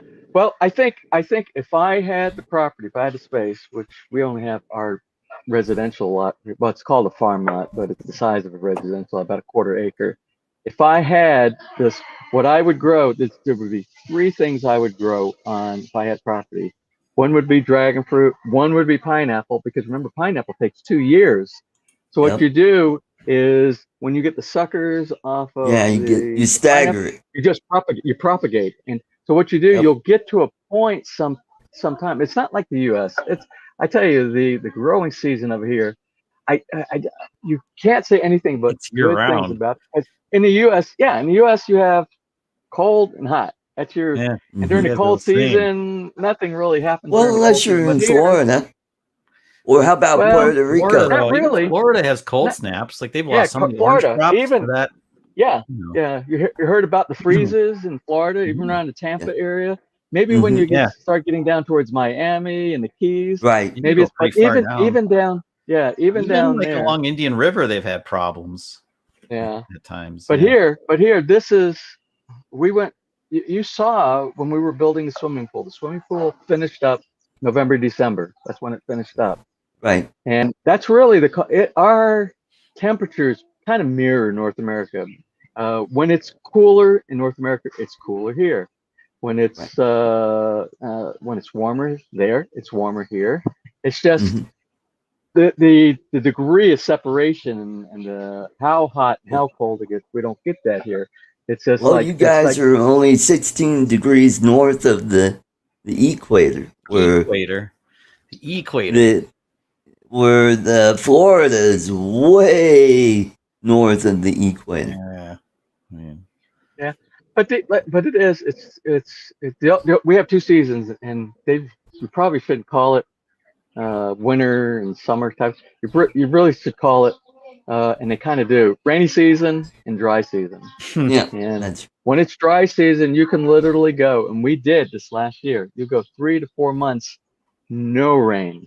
Nothing. You get nothing, because I have to run. You should see the difference in my water bill for my irrigation during dry season. I have to irrigate. And when I don't have the rain, because we have the cistern and it goes down in the roof, on the gutters into our cistern. We have no rain, so I tap off of the subdivision water to keep my cistern level inside there. So my water bill normally during the dry season here is usually maybe 800 pesos, which is like $8 or something like that a month. Nothing like in the U.S. Nothing like in the U.S. You can't. It's apples and oranges. And then during this season right now, it's maybe 100 pesos, 150 pesos, which is like $3 or something like that. Right. Because we're getting plenty of water this time of year. Now I got to tell you, because we still maintain property in the U.S. and I have the water turned off. The water is turned off at the main that comes into our house. It's turned off. I still get charged $72.50 per month for a connection fee for not using water at our property in the U.S. And had I known I wasn't going to be there for 2 years because of this pandemic, I would have had the water turned off and saved maybe $1,500 in 2 years worth of fees. Another drone. And just paid drone money. And just paid for paid for the reconnection fee when I went back. Yeah. I understand that starting August 1st, Filipinos and their spouses can travel out of the country now. Don't know. I didn't see that. I get alerts from the U.S. Embassy in Manila whenever anything changes regarding the pandemic, as far as where, and what they do is they're breaking everything down into zones now. Yes, because you have hot spots, just like they do in the U.S. You have hot spots. We're in probably one of the best places right now, even though they have cases here, even the Delta variant, they have it down in this area. But we're still in what's called GCQ, General Community Quarantine. They are now in Manila. They just starting today for us. Today is August 1. August 1, they just went up to enhanced and with some modifications, with modifiers. They're locking down. They're locking down. I got a call yesterday. You know, I don't know if you ever see, read the comment section. One of our friends here, Balikbayan Farming with Dave and Emily. They have a farm down in Rosario, but they live mainly full time up in Parañaque, which is right by the airport up in Manila. And he called me up yesterday or the day before yesterday. He said, "Oh, you see what's happening to us up here?" I'm like, "No, what's happening to you up there?" He says, "Oh, we're going into full lockdown where you can't even leave your house." jeez. Yeah. So in the area, because even Manila's so big and so populated, even Manila has areas that they break it down in a sub type of a community lockdown inside those areas. They were actually, yeah, in barangays. They were getting down to the barangays for a little while up there, where they were locking 100%, where they have checkpoints, and you have to have special kind of passes to get in and out of your barangay. It's crazy. I just want to mention something. You know, when I look at the news from the U.S. and I see the you know, on the news there's people that are for the masks and against the mask, all this kind of stuff is out here. I got to tell you how seriously and not seriously they kind of take things over here. There are specific areas over here, and it was on. I was watching the news yesterday. It's so crazy. It's so crazy because remember I told you when I go downtown when I shop, and we go once a month or 2 times a month. We go because we have to get ATM money to pay health and stuff like that around here. Everybody in the town have everything: the face shield, the mask. I mean, you everybody 100%, no matter where you go in town. Then when you leave and you get around the barangays, it's like the opposite. It's like nobody, you don't see anybody wearing stuff like that. But in places where they're serious and they know that they can get written up by the Philippine National Police, the PNP over here, or something like that, they take it so seriously. It's like they have like Uber drivers over here, but they have regular Uber drivers. It's really Uber that drive their cars, and they have also, it's another name. It's not called Uber. There's another name for it. But it's motorcycle drivers who take on a passenger, and the way they have to do separation. I wish I would have captured a picture last night on the news. Oh God, the they got plastic. They got this big plastic shield that is strapped to their chest and their back, and there's this big shield. Like the riot police that you see in DC, and they got the big. Only it's on their back. Yeah, but it's on their back, and then the rider sits behind them. That'll be fun driving around in that. With all that wind pulling on. That's what we were saying last night. It's got to be a challenge to be able to do something like that. You would think it's less safe than you're riding on a motorcycle with the wind blowing everything behind you. I don't know, but I don't know. Do we really want to get into this today? It's probably for our show. No. Yeah, we got a few more minutes, and we'll be doing the second drawing. Are you doing the drone thing today? I saw. Oh, you said that's you're giving today. A drone away. It is doing That's today. Mm-hmm. Yeah, that's sweet. Giving away this bad boy, a Mobile 7. Is that like the one that you were doing the bumper car thing in those people's nice house that time? Yep. The bumper car thing. They're probably touching up the walls now every time. I said, Ness and I were looking at like. Those people that hosted you for that, so nice. they got to be so nice to be. And I'm wondering, you're sitting back there and you're banging into this wall, this piece of, and I kept thinking, I wonder they if pick it up for them. Like Art would crash it, and they pick it up for them and set it back up again. And yeah, I got to thinking if they knock over one of these really nice, expensive statues or vases or something like that, I said this video is gonna go viral. I'm wondering. I wonder if Art actually planned this. Like, I just gotta watch out for the deer head that are up there and the fan up there. I almost hit the fan a couple times. Oh, it's not good when it hits the fan. yeah. I was gonna say, yeah. Chuck, you had so many opportunities this morning for some really good. But you showed restraint. You showed discipline today. I'm proud of you. Are you now? Yeah, I was biting my tongue a few times. Especially what was it? The first one that I was listening to. It was when Greg was in, and he was talking about sticky sheets, and I'm thinking, oh no, Chuck, don't do it. Something about the toffee with sticky sheets or something like that. Sticky sheets. Yeah.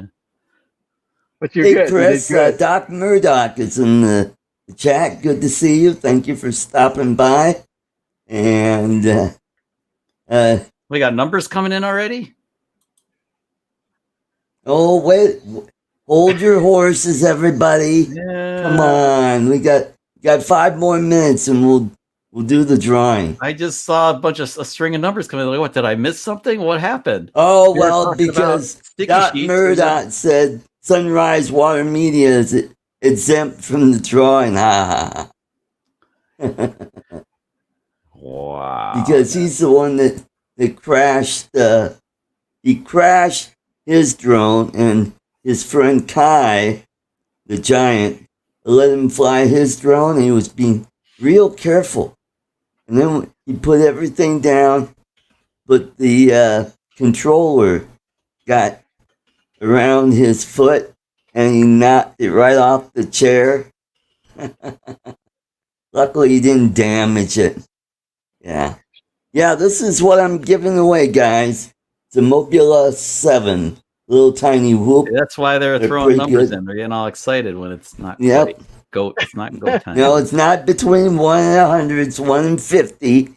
And this comes with batteries, and it comes with this really cool charger, which has a thing where you could plug a bigger. You could charge up a bigger battery, maybe a 2 or 3S, and this is where you over here is where you plug the power supply. If you got one of those plugs, and plug it in, and there's a USB. And this will do like 6 batteries at once, which is cool. No, Bill, not 69. Get out of the gutter. 69. There, I slipped up. I couldn't resist. Keith and I kid about that all the time. Nice strike one. That's right, Johnny. And XT60 plug. 2 left. 2 left. All right. 3 more minutes and we'll do the drawing. Oh, James. Anyway, rough, man. Got a rough umpire in the house. Strike. Anyway, let me give you the update. I was expecting to get the wood in, and don't get another strike there, Chuck. I was expecting to get the wood in this morning from the wood supplier contractor, but doesn't look like it's going to happen. That's what she said. Look, I don't have any time. I can't. It's not about biting my tongue now. It's like I can't get in before Art. He's jumping. Hey, hands on fire. I was a professional for 25 years. Oh, all right. I gotta tell you, I think that was a winner. That was a winner this morning doing the. I enjoyed that so much inside there. Oh, I'm glad you liked it. I saw that. Yeah. That was a member video before. That was pre-released. Hey, I want to say hello to Shams TV Tisnoy. Okay, somebody from the Philippines in. And yeah, hopefully we'll get a few more Philippine droners in the chat. And 1 more minute and we'll do the drawing. We'll start taking numbers. Wait, if I get 3 strikes, does that mean I can go down and try out some of that beer I brought back from Binghamton? I can leave the show and go drink? Oh, I think 10, I have to open up. No, won't do it. I think I have to open up my other. Yeah, and I know you're not going to send a drone overseas, but. Well, you know what? I made an exception for this drone. I will ship this overseas. There's more competition. I got to get this open over here. Okay. All right, hopefully, hopefully your iPad's battery doesn't go dead. The dog's laughing. Thought that was funny. Yeah, is that Marianne or Hapone? Oh, that's Hop On. Here, this is Marianne's life down here. You see her down there? Oh yeah, she's don't bug me. I'm sleeping. She's a morning dog.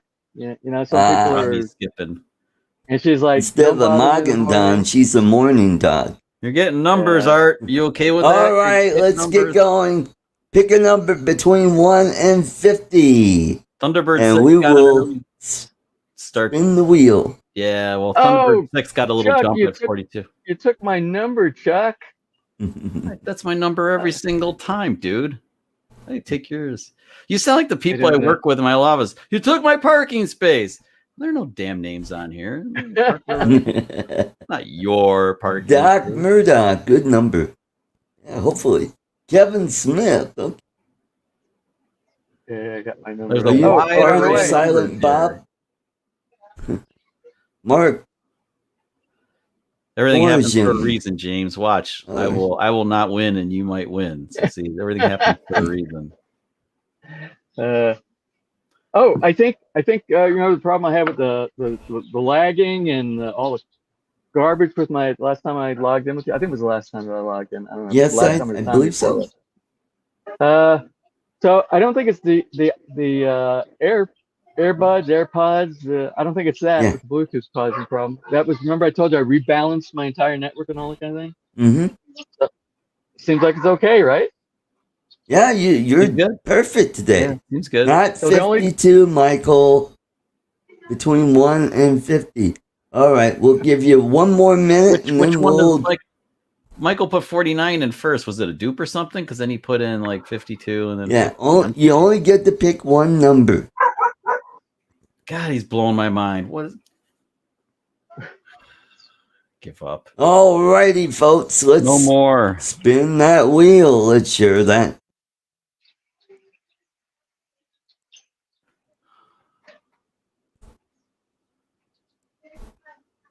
Are you going to have sound this time? Yeah, I remember to click it this time. 50. All right, here we go. Ladies and gentlemen, please keep your hands and feet inside the vehicle at all times. We are about to spin the wheel. Here we go. Saying Disney World, por favor, mas mantengas, or whatever that was. Ooh, 12? And the lucky number is 12. Lori had 10, Maddie had 11. Oh yeah, Mark Torgerson, 12. Mark Torgerson. Yep, he nailed it. Torgerson. Let's see I remember somebody picking numbers way back here. We gotta started with Thunderbird 6 at 42, unless you go way back. Because when you made it semi-official, Thunderbird 6 and Lori jumped the gun a smidge, I think. What have you been in? Huh? So it looks like what's his name? What's his name? Mark. I saw him. Mark, right? No, it was Mark. Bill? Yeah, Mark. Congratulations, Mark. Just email me your here is my email address, and you could send me your address and I will ship this out to you. We expect to see a video from this thing very soon. That's right. That should be the condition. That should be a requirement, actually. There you go. You have to, it should be a requirement. Must create. There you go, Mark. But congratulations. He's trying to peek through the thing. That's awesome. Oh, it's working great. Like Kilroy was here. I love it, James. He's like freaking. Hey, I watched a great movie last night, guys. Great movie. Yeah, what was it? It was a series. It's called Dr. Death. Dr. Death. Remember back back in I don't know. I think it was in the 2000s. Dr. Yeah, early- Kevorkian? No, not Kevorkian. Not Kevorkian. Remember, it was in the news one time that they found. They went Yes. inside and they found that this somebody left all the gauze in somebody's back where they did an operation, and they stitched everything back up, and then the Right. person got getting sick, and they opened and they found this huge piece of. They pulled the surgical team left it inside there. Well, it said the surgical team, but it was actually the doctor. And it's all about there was a doctor that practiced down in Texas, and he was Yes, really unqualified to be a surgeon, and he messed up like 34 people, basically killed a lot of them, and left some of them like paraplegics and everything like that. There's a series we just found. As a matter of fact, we enjoyed it so much. We don't do this that often. We binge watched 6 episodes one night, and we finished the other 2. It's 8 episodes. We finished the other 2 up to see the conclusion last night. I'm not going to give it away, but I give it 2 thumbs up. It was really good. Dr. Death. Cool. I think it's on, I don't know. Oh, Peacock. It's on Peacock. We stream everything over here. Check out Breaking Bad and Better Call Saul. Better Call Saul is a Breaking Bad got spinoff so from. many. Yeah, they got so many awards on the Breaking Bad. But how many seasons did they go? They went like 10 seasons or 8 seasons? Or something? I think it's 6 or 7 seasons, maybe 8. Yeah. A lot. There were a lot of seasons. Which means I would have to start from the very beginning, because I think I watched that when it first started, the first season, before he went crazy and became like part of the mafia and all that kind of stuff. Mm-hmm. Feel good. That's good. Oh, we have Michael and Sergio in the house now. The dynamic duo. Hey, Sergio, good to see you. The boy Then we band is in the house. have Steelman 58. Gerard. Yes, drones would be pretty expensive in the Philippines. Yeah, they were. I bought both my drones over here. I bought the Phantom 4 Pro, Phantom Pro 4 Plus. I bought that over here, and I will say I probably spent maybe the equivalent of $300 more than what I would have paid for it in the U.S. And I would have probably even ordered it from. I think I always do the comparison. I contact like Amazon, where I research on Amazon and see what it would cost. Hey, for shipping. Adrian. And morning, Adrian, evening over there. Going on, James. But I always check, and if I can send it over with shipping and customs import for less than I could buy it over here. Trying to point to him. I got it this time. I got it figured out. Yeah, stick my arm out, but it goes in the Art's cheek. Just can't see. That's why I got dimples. Nice. I enjoyed your intro this morning with the comedy, but I think I enjoyed the first one where you couldn't even hear your voice, and I saw you enjoying it because I know you were hearing it. He was but hearing it nobody else laughing. was. And he was sitting there. Did you see the smile on Art's face watching He was himself? laughing at his own He was stuff. Yeah, he was laughing. And I could see in this, he wasn't looking over in the chat. He was so focused on the presentation, and everybody's like, no sound, can't hear you. Yeah, Art. and What's going Art on? was engaged in his own stuff because he And was it waiting for that. ran and He was waiting for ran and ran, tricoxagon. That's Yeah, all. and that I did see something in the chat. So okay. And it was about halfway through. And I go, okay, let's start over. Yeah, I wrote it in the private chat. I tried the public chat, and I wrote it in the private chat, like no sound. I think Art was just enjoying himself way too much there, and that's an opening for you, Chuck.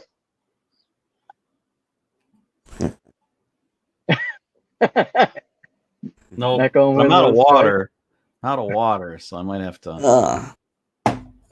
The Covaxion jug is empty. Covaxion. What's your vaction? Means Where there did is no Adrian action. go? There's no action. Yeah, well, yeah, oh, there you go. There he is. Did you get a light turned on, Adrian? It's working by candlelight. There you go. Yeah, He's not in his truck today, so. So no, I'm actually home. So Art, did you do the little drawing yet? Yes, we did. All right. Yep. You know what? I'm glad that I'm the winner. Yay! Oh, Yeah. Chris Wedgeworth, good one. Yo, Adrian. So I apologize. I can't see the chat. I've always wanted to Yeah. say. I always wanted to say Chris- that. Chris, you know, rest in peace, Dusty Hill, by the way. But Chris looks like he could be. Chris, do you play bass? Because ZZ Top's looking for a bass player. Oh yeah, I saw that in the news Isn't that this awful? morning. I mean, yeah, it's sad. Oh, I saw that. Yeah. Mhm. I saw them a few times. They were freaking amazing every time I saw them. I did too. I saw him at McNichols Arena here in Denver.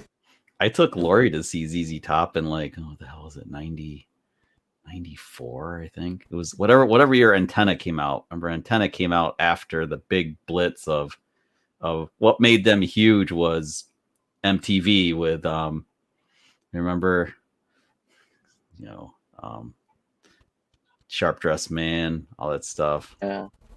Well, you got to respect. Afterburner came out after that, and then Recycler I tell came you- out. I saw on the Recycler tour. That was kick-ass. Yeah.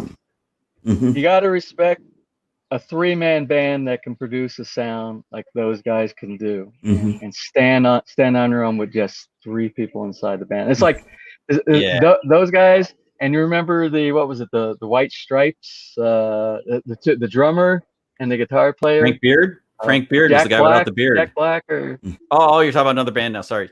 No, Jack Black. yeah. Just to be able to produce with just that amount and produce real quality stuff. Because I mean, I've heard Rolling Stones live before, and they suck. Like they were horrible. Genesis went down to a trio, but they still, when they toured, they had 2 additional musicians. They added Daryl Sturmer on guitar, and they added Chester Thompson on drums back in the day. So they were a 5-piece on the road. Well, you almost have to do that because you realize a lot of stuff that they do in the studio, they do layers. So Right. You can't do that live. You got to have it unless like the Fairlight picks up a bit of it, but you can only do so much with the Fairlight or whatever they use now. I'm dating myself when I say Fairlight. It needs to be high tech. Remember it had a floppy disk drive in it? Oh, how about Rush? Oh, how about Rush? And Neil Peart. That's another one we lost. Freaking God's assembling quite the little rock band up there. Oh, and the violinist from Kansas passed away too. Yeah. I remember inside the record sleeve for every Kansas record, it said Kansas is still, because they were like a 6-piece band. And they bragged that they were always the same guys for the longest time. Hey, Adrian, Progressive what's rock. been going on? What's been going on in your neck of the woods, man? Nothing much, man. I'm not gonna do a live stream tonight, so I'm actually gonna go ahead and make it a family night and study for my Part 107. I need to go ahead and get this shit taken care of.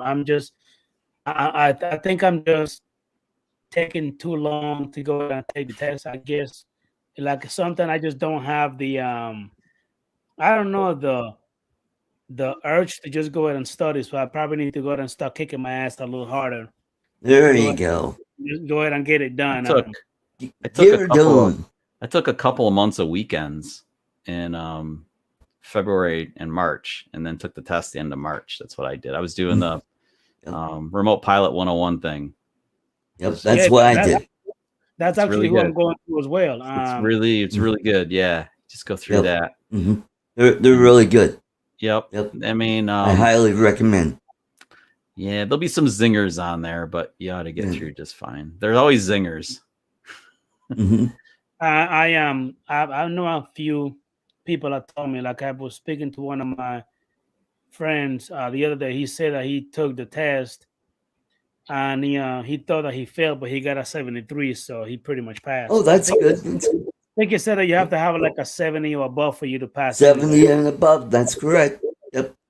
And if I'm not mistaken, he also said that all the questions are actually in multiple choice, so you don't have to like write nothing down or like write an essay or nothing. That's right. No, but they're worded pretty clever. You need to be really careful, read the questions, because you'll find they're tricky. And Jason goes through all that in those classes. So Now, question for you, Chuck, since you pretty much took it recently. well, it's been a while now, but yeah. I know you did your recurring, so I get the question one.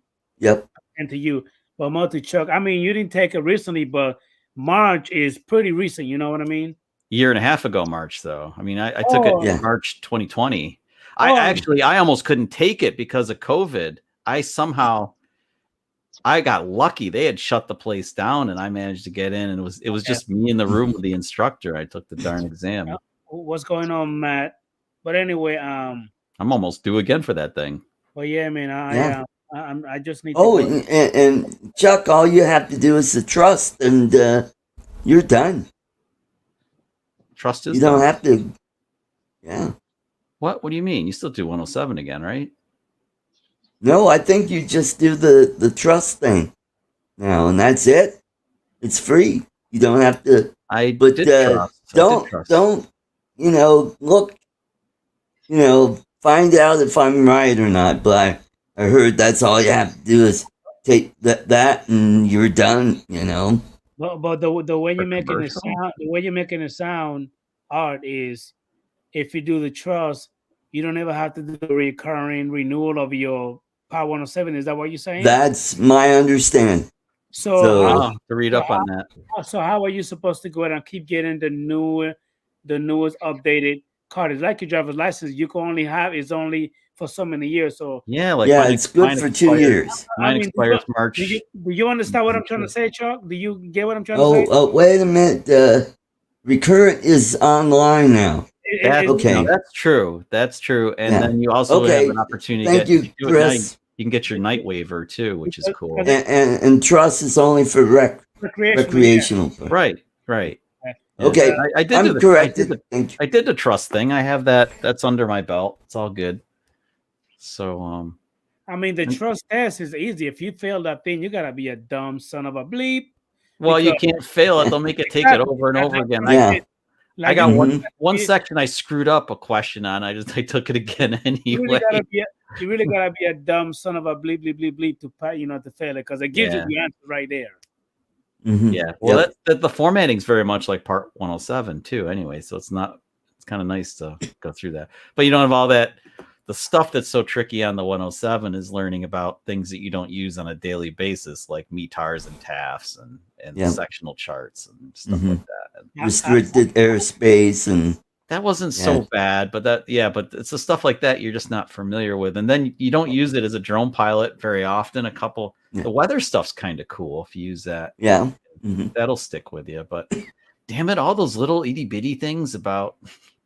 Like you start leaning on the apps again, it's like, oh, I gotta right. Well, what I'm gonna do is I'm actually gonna play where I can't. I'm about to go ahead and just eat a little bit of dinner with the family. There you go. And for the invite, I can just to let everybody. Hey, thanks for popping in. I'm not doing a lot. Adrian. I'm just going to family night and go ahead and do the whole, studying. I'm gonna go ahead and I'm gonna lock myself, somewhere and just beat myself in the There head. You go. Get it done. Keep plugging away. Yeah, one thing I'm going to do is I'm actually going to go through the whole thing all over again. Just go from the beginning. Take, jot down some notes. You know what I mean? I started taking the quizzes, just taking the quizzes over and over and over again at the tail end. Yeah, there you go. There are a couple of sections you will want to go over in full. Because I mean, the way the remote pilot that James do it, he like the little presentation that he does is like between 3 to 5 minutes long each. You know what I mean? Then you got several, and then at the end you have like the little final test that you take to kind of study. And if you fail it, take it all over again. I already paid for it, so I could take it as much as I want to. You know what I mean? So yeah, well, I guess the recurrent is the same amount of time. You have the same amount of time to take the recurrent, but you have half as many questions. Matt says, get those METARs and sectional charts drilled into your head. Oh, yeah. Yep. Yeah, lenticular cloud. What is an almond-shaped cloud? Yeah, that's That's the one I see over like Mount Hood all the time. Mount Hood. We get them here in Colorado quite a bit. Yeah, they're very distinctive looking, and I guess they're nothing but hell if you fly near one. All right. Well, anyway, Yeah. good to see you all, everybody in the chat. All right. Thank you again, Chubb, James. You're welcome. Nice All seeing right, you, good luck, Adrian. man. I mean, Adrian, Good to good see luck. you, Study Adrian. hard, brother. Study hard. You'll knock her out. I'm gonna have in the background listening. I'll pop in every once in a while, but Okay. I gotta go. See y'all later. Okay, take care. Bye. Thanks for playing. Yes, sir. Thanks for playing. Oh, you're yikes. Well, I'm going to do something a little different tonight. So let me see if I can get this work. So let me just make myself big. And I'm going to do this. Well, you know, Ken's got his Raz. I'm going to do this. This is my version of the Raz. It's called the ArtCo Raz. Hopefully I can get the sound working on it.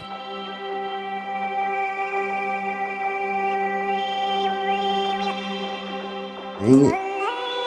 Why isn't the sound working?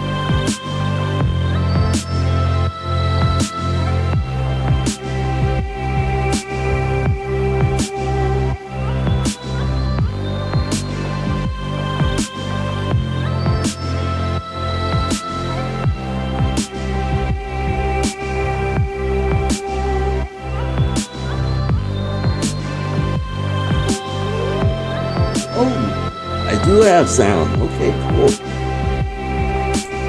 I'm just not.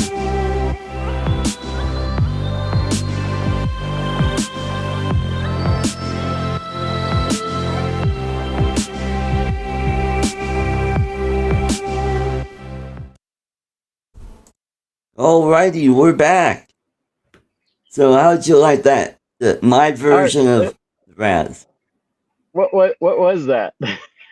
Okay. It's a rip Several off. years ago, I made this little gadget where I could do underwater photography or videography, where I strap a GoPro under a piece of wood.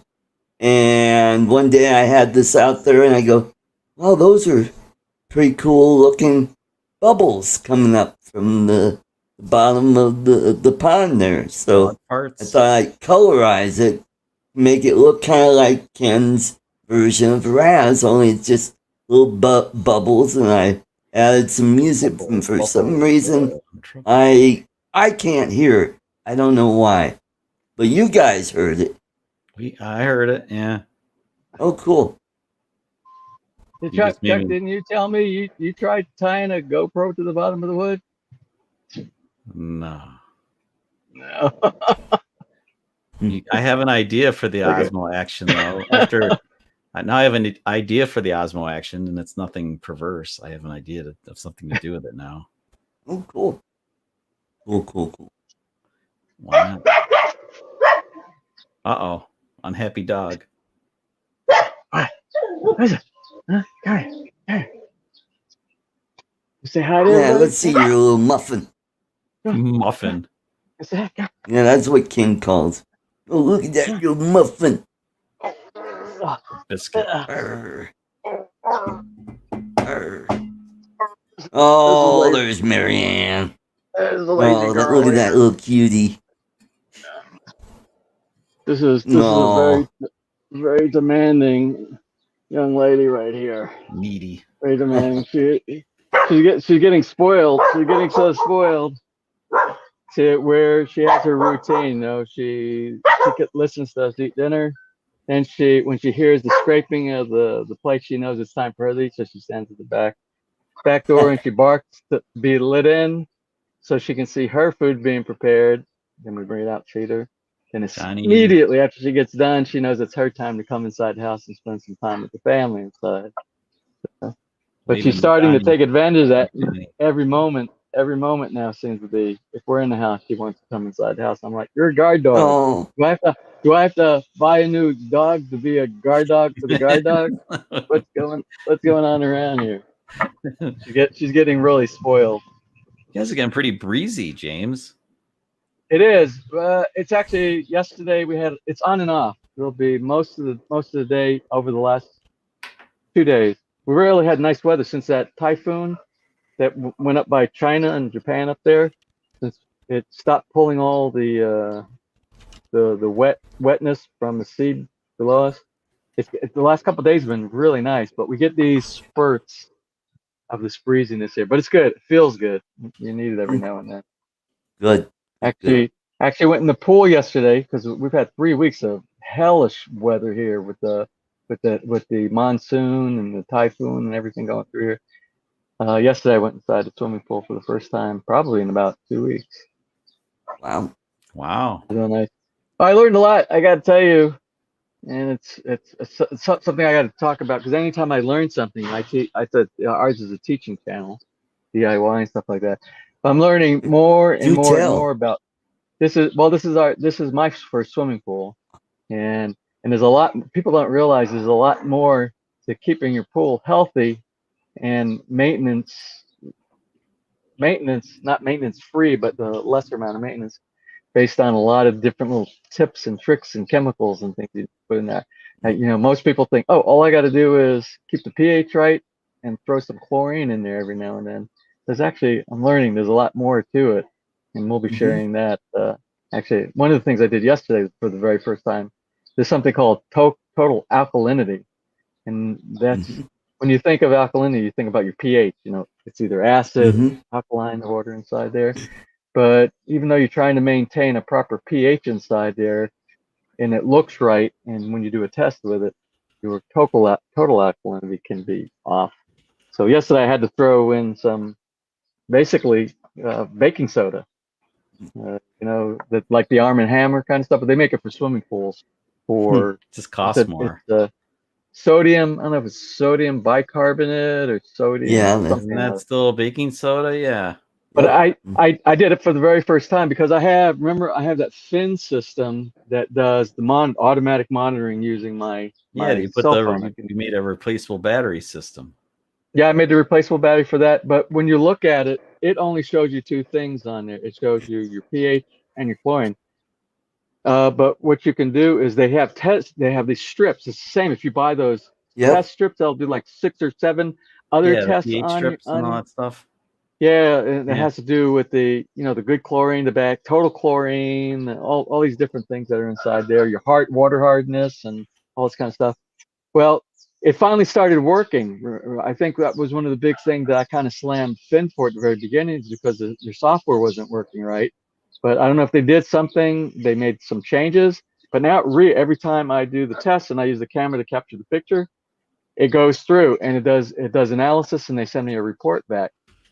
And the report on the last 2 times said my total alkalinity was out. And so that's what prompted me to buy some of the alkalinity boost stuff that you can buy for your swimming pool. And I noticed it yesterday when I went, I hadn't been in the pool in a while, but I noticed it yesterday after putting it and treating it and changing the total alkalinity.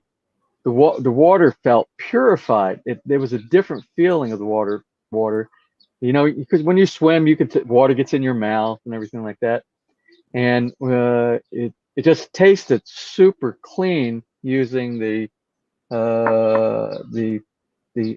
alkalinity booster stuff that I put inside it. So I imagine it's been rain. I got to do another test on it. Anyway, well, I'll be once I get all this stuff down and I really totally understand everything. I'll do another video on pool maintenance. But it's interesting, and the reason I'm so into the pool thing right now is because I'm in charge of making sure the swimming pool at the clubhouse there in the subdivision, making sure that it's safe and the maintenance people are doing what they're supposed to be doing. So I've been doing training so every time I learn something, I go down there and I teach it. I learned. Yeah, that'll be an upcoming video. JSK Enterprise. When I saw him write good evening, I thought he was checking out, like I missed him come in, and then I'm like, oh, he just got in here. You meant good evening as in hi, not as in good evening as good night. Oops. Good evening. Good evening. Yep. Even Mountain Globin. So, it's August 1st, where you are, James. It is. August 1st is Colorado Day here because that's the day that Colorado became a state in 1876. And no, it's not a joke, James. Don't. No. You're acting did when like, you said- oh, there's a when you said punchline Colorado coming. You know. No, I gotta share something. When you get done, I'm gonna let you finish. I'm gonna let you finish here. Okay. But when you get done, you triggered something that, and I hope I'll remember it by the time you get done saying whatever you're gonna do, because you know it's So- this old guy. Colorado is now 145 years old now. So, a lot of history. Gold is Happy what started the Happy big rush here in Colorado. The big gold rush was in 1858, and it was shortly after that that Colorado became a territory. And Colorado was originally part of the Louisiana Purchase. And before that, it was part of Mexico. Spain owned a big chunk of Colorado. And then when they lost their war with France, France got a big chunk of their territory over here in the western parts of the United States, and it became part of the Louisiana territory, which went from all the way from Louisiana all the way up to the Canadian border up there by Montana and Idaho. And the eastern half of Colorado was part of that purchase. This day in history. I knew Yep. we were gonna get The it. state- I the knew we state- were gonna. The state of history. Mhm. History of the Very state. interesting. And now they're the weed capital state of the United States. Yep. Yeah, we were the first to Light up. Legalize. bring in recreational marijuana. Before that, we had medical marijuana for quite a while. Yep. Leading the All way. right, James, go ahead. What were you Sure. going to say? All right. What was I gonna say? Oh yeah. When you said the word Colorado, but before I talk about the Colorado thing, I have to backstep one thing that kind of leads up to the Colorado. Maybe we'll call it a joke. I don't know. So anyway, we talked before, and if Greg's still watching, Greg knows sometimes when you tell jokes here in the Philippines, it's like, what are you talking about? It doesn't translate over here a lot of times. Yeah. So my wife Ness and I, we were out inside the pool yesterday. Like I said, we were enjoying the pool, and she said, "Cheer me up." She said, "Tell me some jokes." She never said jokes. So I like, no, I don't want to tell you jokes because I know every time I tell a joke, you're going to be like, I don't get it. What is that? I don't understand. And so I said, okay, I'm gonna go generic. It should not matter across the board. This one, it's not North American. So I gave her a joke, and I think the joke was something like, "Oh, what does a dentist call his X-rays?" And she said, "What? What does a dentist call his X-rays?" I said, "Toothpicks," and she said, "What? I don't get it." And I'm like, "Really? Toothpicks, toothpicks." Oh, okay. Okay. It took me a couple of seconds to figure it out. I was processing. It's kind of like, please stand by. Chuck's brain's You guys must have processing. some partial Filipino inside your blood, then. You must be. So anyway, so the next thing, Old and slow. so this morning, you guys you're talking about my sister-in-law's here. We're sitting down, we're watching you eating our waffles this morning. And Ness is telling her sister Vilma that, oh yeah, Art is from Denver, Colorado. And her sister's like, oh, Colorado? And Ness is like, yeah, Denver, Colorado, Mountain High. That song, Almost Heaven, West Rocky Virginia. Mountain. I said, that's West Virginia. You mean John Denver? John Denver. Is that where you're getting the Denver? Oh yeah, that's right. John Denver. Rocky Mountain. Rocky Mountain High, Colorado. So that's kind of what we go through here Mhm. on a day-to-day basis when it comes to jokes. You have to be careful about jokes around here. Yeah. Kind of Mhm. sucks when you have to explain the joke, doesn't it? Mhm. Yeah, kind of defeats the purpose. kinda- That's why I don't tell. That's why I weakens don't the tell jokes impact. around here. Yeah. Mhm. Yeah, I don't tell jokes.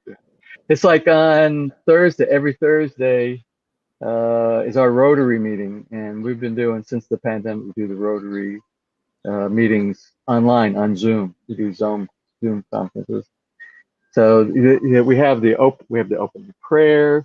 Then we have like the president's report, the president report. Then we have treasury report. But before the treasury and the president's report, we do something that's called community singing, and we do humor. Humor.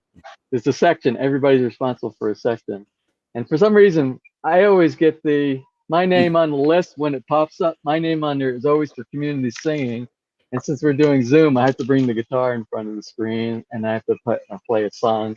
Because usually Ness and I do it together. And then there's the joke time. Joke time is directly after that. And they go around the table, everybody in the screen. So, you have a joke? You have a joke? I said, there's no way I'm going to do my jokes around here. I said, because most people won't get any of the jokes that I'm going to try to. They'll be like, what does he mean? What was that? I don't understand. I'm like, I'm not even going there. Mhm. Mhm.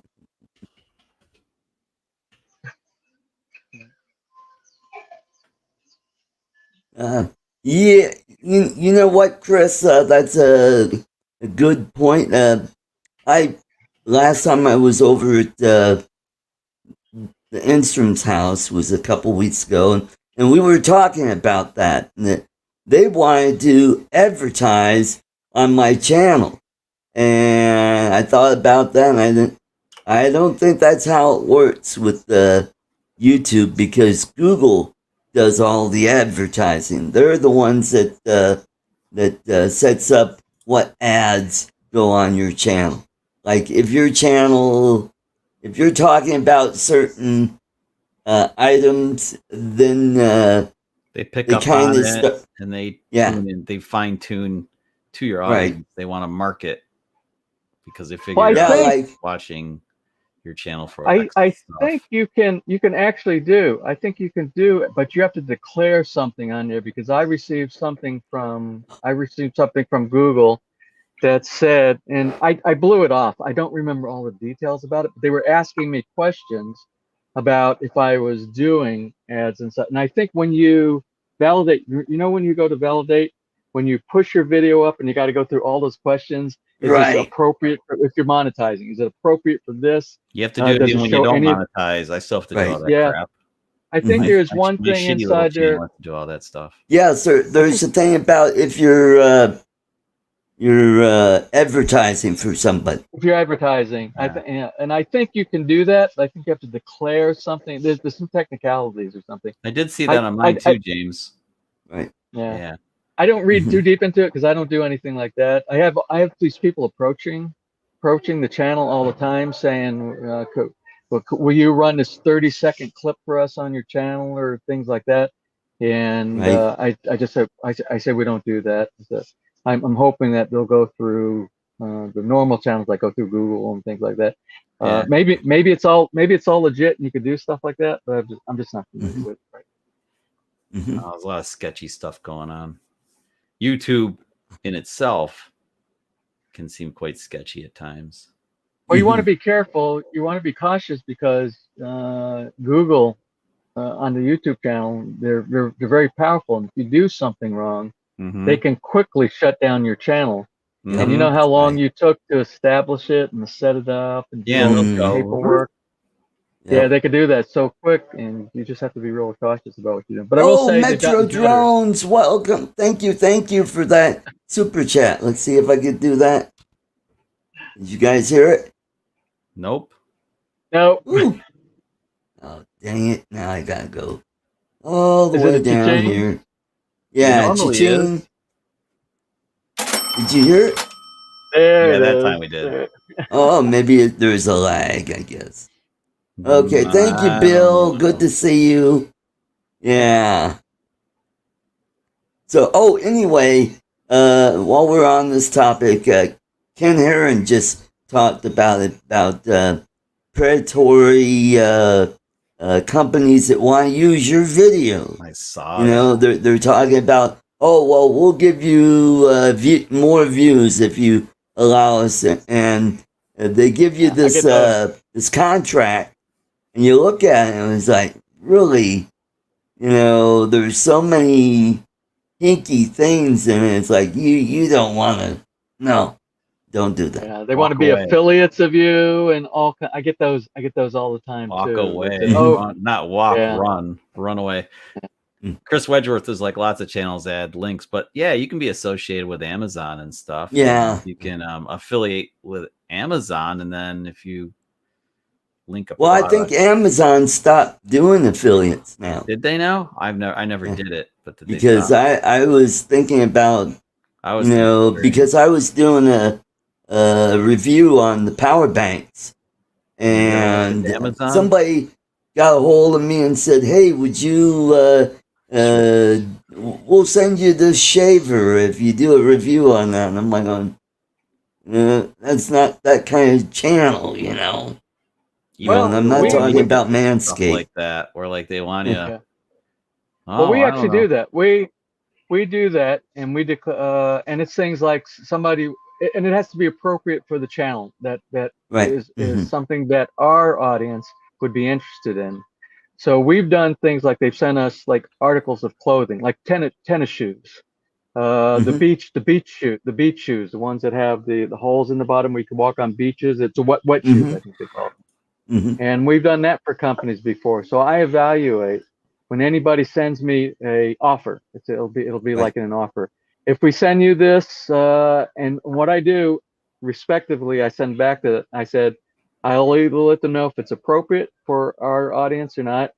And then I also say, but you also have to be aware, and this is in the contract too, that if it's something I find that has faults or I don't like the product, it's an honest appraisal of the product that they send.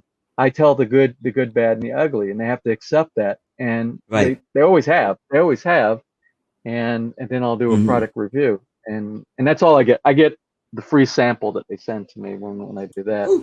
But a lot of times they want to send something that has nothing to do, and I can't remember the product that they're trying to send me. And I'll say thank you very much for the offer and the consideration for our channel, but it's not something that I believe that our audience would be interested in. And they're usually pretty cool about it. I do have a Teespring link, so if you go to my channel, they're like right around the artwork. There's a thing where you can click on to go to my Teespring, or if you want to donate some money using PayPal, I've got a link for that. So nice thing about PayPal is that they don't take a big chunk out of your money. Yeah, I feel like 3%. I think. Yeah. Yeah, freaking YouTube. Yeah, Well, before depends. I was monetized, that's how I was making a little bit of money that way. Yeah, it Well, depends on YouTube's what like a part. good insurance company, basically. They Yeah. like the Well- premiums coming in. They don't like paying out. Mm-hmm.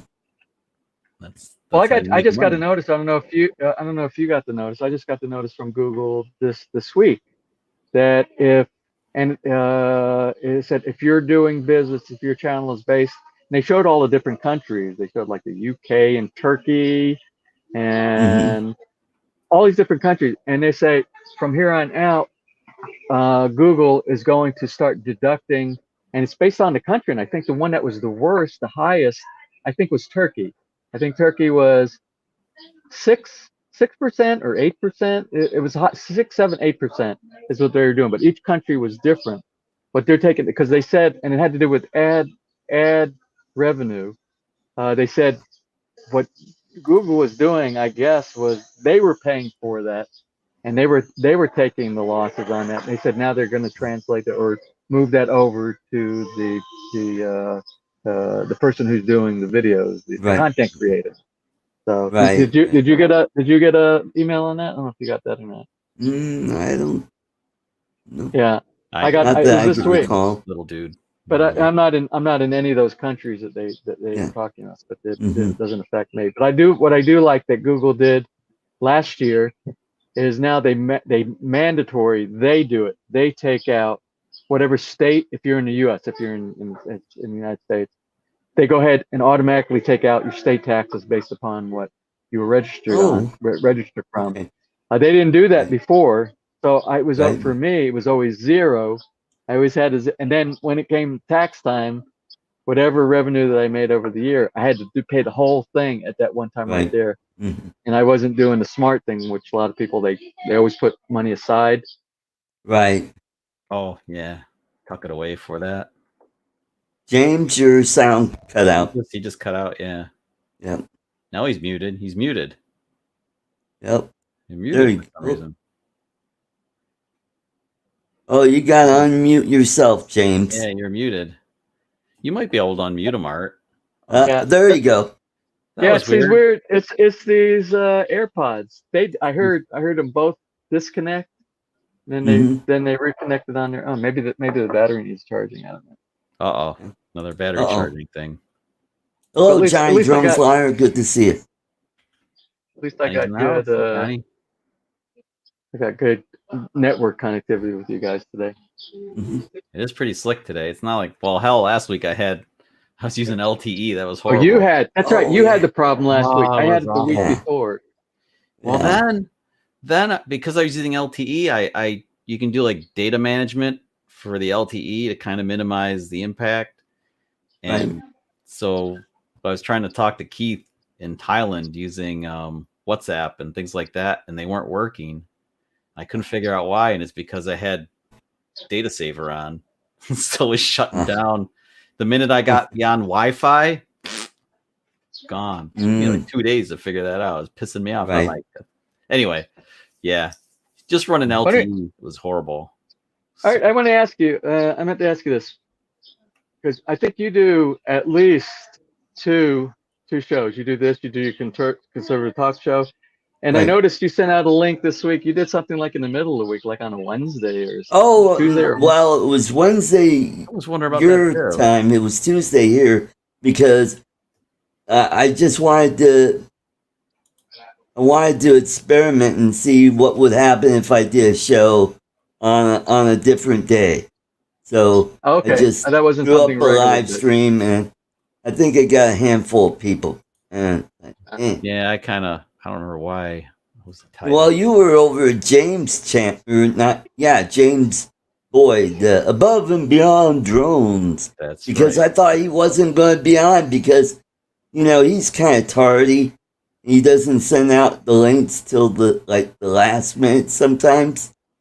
And I jumped on late. I was actually, that's right. I was on Canadian Drone Hub for a while, and then I wrapped up with those guys, and then they shut down. And then I was like, oh, Jim sent me an invite. I guess.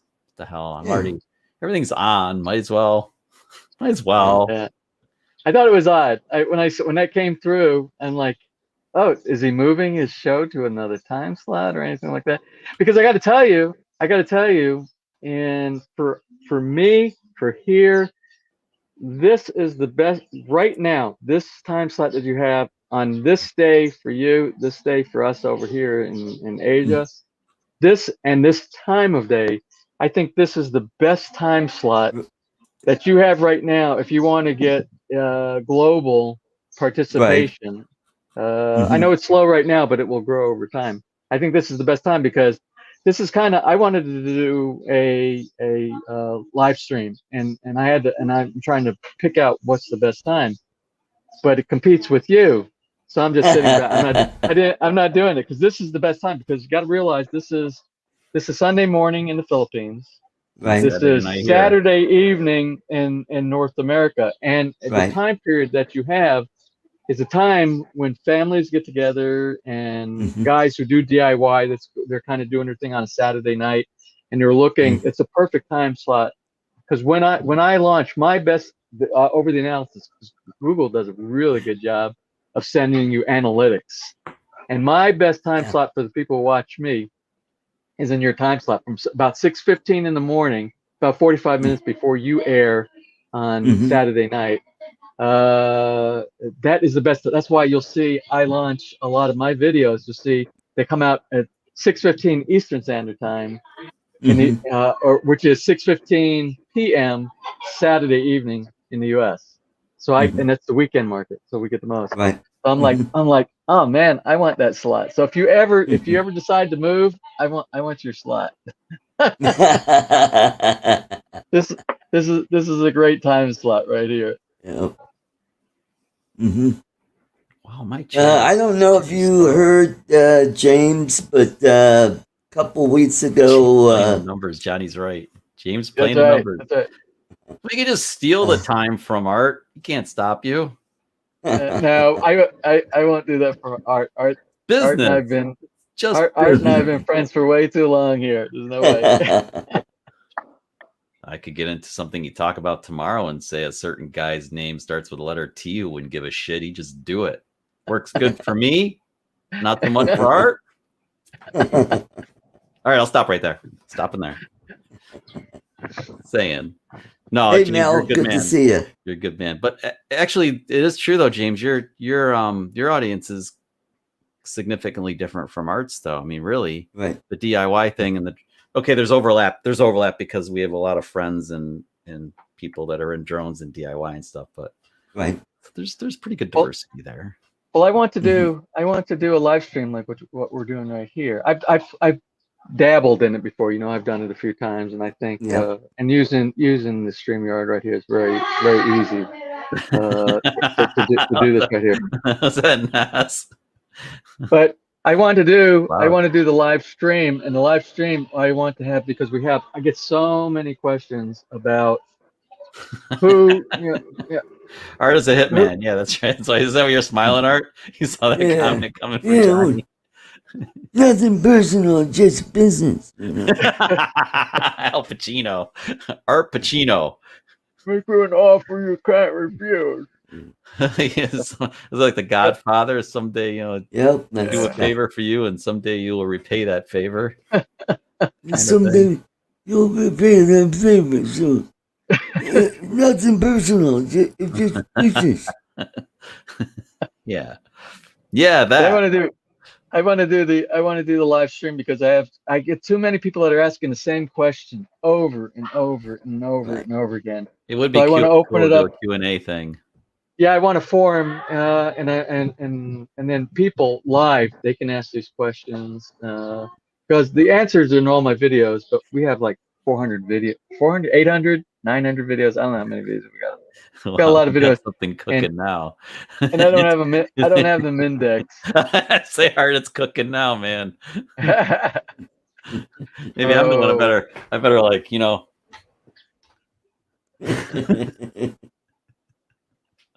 better hide. Yeah.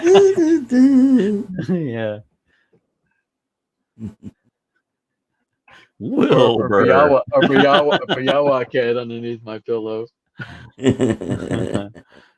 Carabao. Yeah, he said the horse that thing. The way my weird skull works, I thought of remember when they saw the horse in half and forget it. Well, I don't know if you guys follow Ashley Burton. She has a channel called Awkwardly Ashley, where she does Millennial Monday reviews, where she reviews movies, and one of them was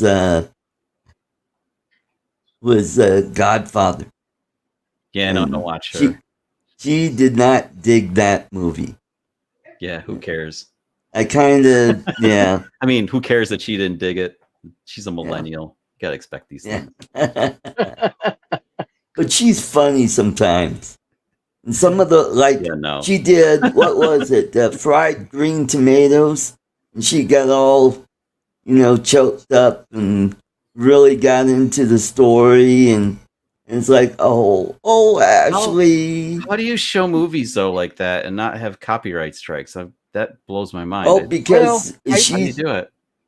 She does little chunks, but you don't hear the audio. She'll do a little blurb where they'll do some dialogue and then she'll talk about I thought they what could happened. pick it up pretty fast. Maybe I'm just paranoid about it, but that's Well, no, I that told is you. interesting to me. Yeah, I don't know how it applies to the Motion Picture Association, but I know under the audio recordings for music. Remember, I told you Google changed their rules on that, and they merged with the recording industry. It was And like, what they do is now the recording industry, the people who have the copyrights on whatever the material is, they get the majority of the royalties from your video. So if you generate revenue, the majority, so like 80% or 90% goes to that artist or the recording studio who represents them. So I imagine, I don't know, like I said, I don't know with the Motion Picture Association, because they're like the mafia themselves, the Motion they Picture kind of Association. are, yeah. They are, yeah, they are. It's crazy some of the stuff that they do as far as how much control that they have.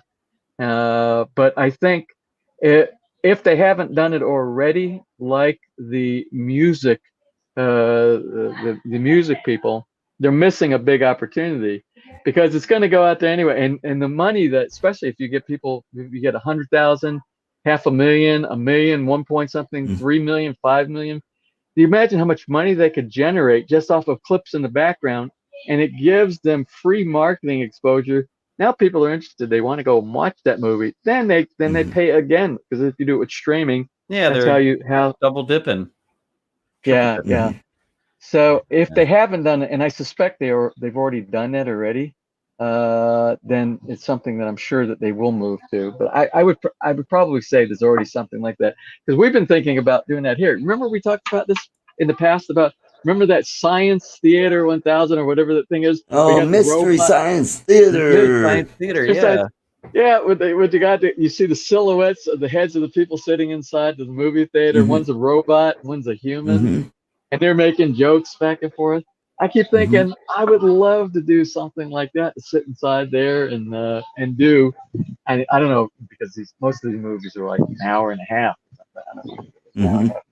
They go through the whole movie, right? When they do that, they go from the B, and they're always B movies. You know, those old crappy B movies, and I think.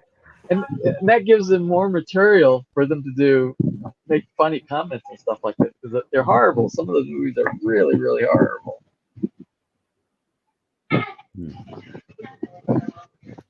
Oh no. Well, anyway, I've been trying to use sound to cover up any copyrighted music that's playing in bars and stuff, but it ain't easy. I try to smear it over so bad with Epidemic and still have my audio come through. It's a game.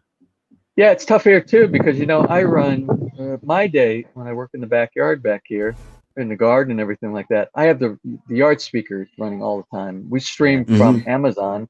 We stream all of our music, and we just pick a genre. We'll say folk guitar music, or we'll say 60s classic rock, or it's all copyrighted. And it's running in the background, and I always have to go up to Alexa, pause music on blah blah blah. Then I have to do my video. Then when I get done with it, well, I'm trying to think of what the next scene is going to be. Okay, continue music on blah blah blah. And, but I always have to do that all the time here. Keith was telling me. JDS. Hey JDS. Hey. And Chris, Doc Murdoch, I sent you a link in Facebook if you want to pop in and say hi. We'll maybe talk a little bit about FPV drones. So come on in. Why would you do that? Why would you talk about drones on this channel? Well, we were talking about them a little bit. We've been bouncing around a little bit. Well, that's what this morning. It's supposed to be an intro to FPV, and I'm still a newbie to FPV, basically.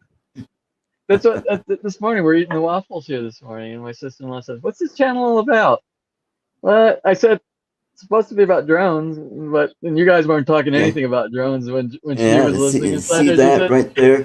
We talked about waffles. ArtCo drone solutions. We talked about. I haven't heard them talk about drones. Like, well, no, it's kind of that's what I like about. It's a light. That's what I like about our channel here. It's like a free for all. Whatever you feel like talking, whatever you into for the day, that's the topic of conversation. That's why it's so much fun for me. 'Cause when you guys start talking about 107 and these That's drone renewal related. license and stuff like that, it's like I'm not in the U.S. They don't really doesn't discuss pertain to that you. that much. Yeah, Yeah, it doesn't nobody really pertain to you. discusses that stuff over here. Well, you that remember much. James. You remember James when you're an American and you're in the United States, nothing else matters. We're all that matters. It's the American way. I'm not saying it's right. I'm just saying it's the American way because Keith and I get his panties in a bunch on that all the time. That shit over in Britain, it doesn't matter. It's U.S. matters, man. Get with the program here. Celsius, who cares? Fahrenheit, baby. That's for Art Show tomorrow. No, it's not. It's being a smart alecky shit that I'm just sharing a little bit of the little messing around that he and I do from time to time. Yeah, don't say that. Oh, that's what I was gonna tell you. So it doesn't matter. You can say it all you want. You can say it He- all you want. I got the earbuds Yeah, in he's right now. protected. She is not gonna hear that. Yeah. He went to a bar someplace, and before all the it was a while ago. He went someplace where they were playing music, but it was actually Epidemic Sound. So he didn't have to worry about, because he pays for Epidemic Sound.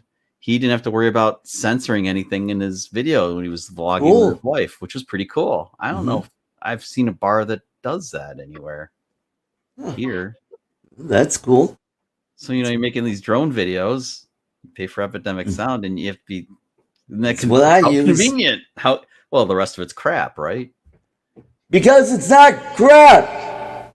It really isn't. Actually, Epidemic Sound is epidemic, man. It's awesome. If you catch my show during the timer, the song That's that all got on there. Epidemic Sound, yeah. Yep. That one track is kicking. That it was. I think it's the second one you played tonight. Elysium. Oh. Yep. Yeah. That is a cool. When I first heard that, I go, "Oh, that's going in." Yes, and that's how Epidemic Sound is. Like I'll be looking for tunage for a video, and I'm looking for a vibe to fit whatever I'm doing, and I've got one that I'm just finishing up now, and it's just like the rest of them. I'll be going through looking for music. And Epidemic Sound. I'll play them like that's it. That is so it, and it sounds like stuff you hear on the radio. And that's something I like to say. I pride myself sometimes that I think it's $20 a month. It is, yeah. When I put a track, remember TuneBuddy. When I put a track on my video to work side by side with the video, I know Chuck, you do this too for sure, with your travel video stuff that you do. I spend a lot of time laboring what is the right song to go with that video. To do. Yeah. Because sometimes people just put the same track over and over. I did use it I used a couple ones a couple of times because the vlog for Woodstock kind of dragged out, and I found two tracks that they had. I like the tracks that have it's lyrics 15 now. Well, if you're a member of TubeBuddy, you get a little bit of a discount too. Yeah, because I have don't forget to do that. Like if you have TubeBuddy, go in and link them, and you'll save a little bit of cash. So that's kind of cool. Since I'm not making any money, this is all outgoing. But James, so I like to find tracks that have like meaningful lyrics that like kind of fit what Lori and I are doing, and then I get the instrumental track, and then I'll lay the two one over the other on the timeline. And I'll do my best to get the clips to kind of fit, so I can, when we're talking, I'll go to the instrumental only, and then I'll come back to the vocals, like when it's just like the B-roll and stuff. And it's a pretty time-consuming dance to get it all to work. But when I can, you can tell you spend a lot of time in the edit studio. I will say, yeah, I do. Putting it all together. You do it. Your presentation is nice. It's pleasant. It's relaxing. You get the feeling. The feeling goes with your video. You know when to do your slow-mo tracks inside there. You know the correct point to put those inside there. So you're definitely going in the right direction. Art says I'm boring. No, you it's look kind of stiff. I'm not going to say Art doesn't have an appreciation for art, but that's really what it is. When you watch yours, you have to have an appreciation for art, art and landscape and everything that goes on inside the background. You need to learn. Yeah, if you need to relax, your video. It's called Ocean Spray. Ocean spray. Yeah. Yeah. Remember the If you- two old guys are out there standing in cranberries? You know, they're floating Oh, that's around right. by their That's right. knees. That's right. Yeah. I like I that. know. And the yeah. guy I like- talks about, like that. and it's like, that's what you guys remind me of. No, well, at least we're memorable because I think we're okay. I like our banter, but our intros, I don't know. We'll get there. Or the guy Well, that has the cows. I think the name was it lact something another, and he's talking about his cows in the back. People say that's not milk. So what are they? Dogs? Bark. You know, and the cow goes moo. Bad cow. Yeah. But that's relaxing to me. I like those really laid back. Maybe I'm getting older. Maybe I'm getting older, and just the more laid back and relaxing stuff. It's like now in the background back here. Years ago, I would go in the backyard and I'd listen to AC/DC and I'd listen to some motivational stuff to get me working. Now I It's put like the birds aren't enough. I put classical or baroque guitar. Or Goes baroque better with the violin tropical music. birds and the breeze. Yeah, Blends it just blends in so More well chill. with the environment right here. Yeah, no Yeah, it's more kidding. chill. Yeah. Well, I actually have a coworker, and she compliments Lori's in my work all the time. She's like, "Your videos are so relaxing." They are. Yeah, they really are. I was like, "Really? That's not cool." Put everybody to sleep. Everybody's exactly. He's like, "Well, I edit better than you, Art. I'm sorry, but I do." Well, Anyway,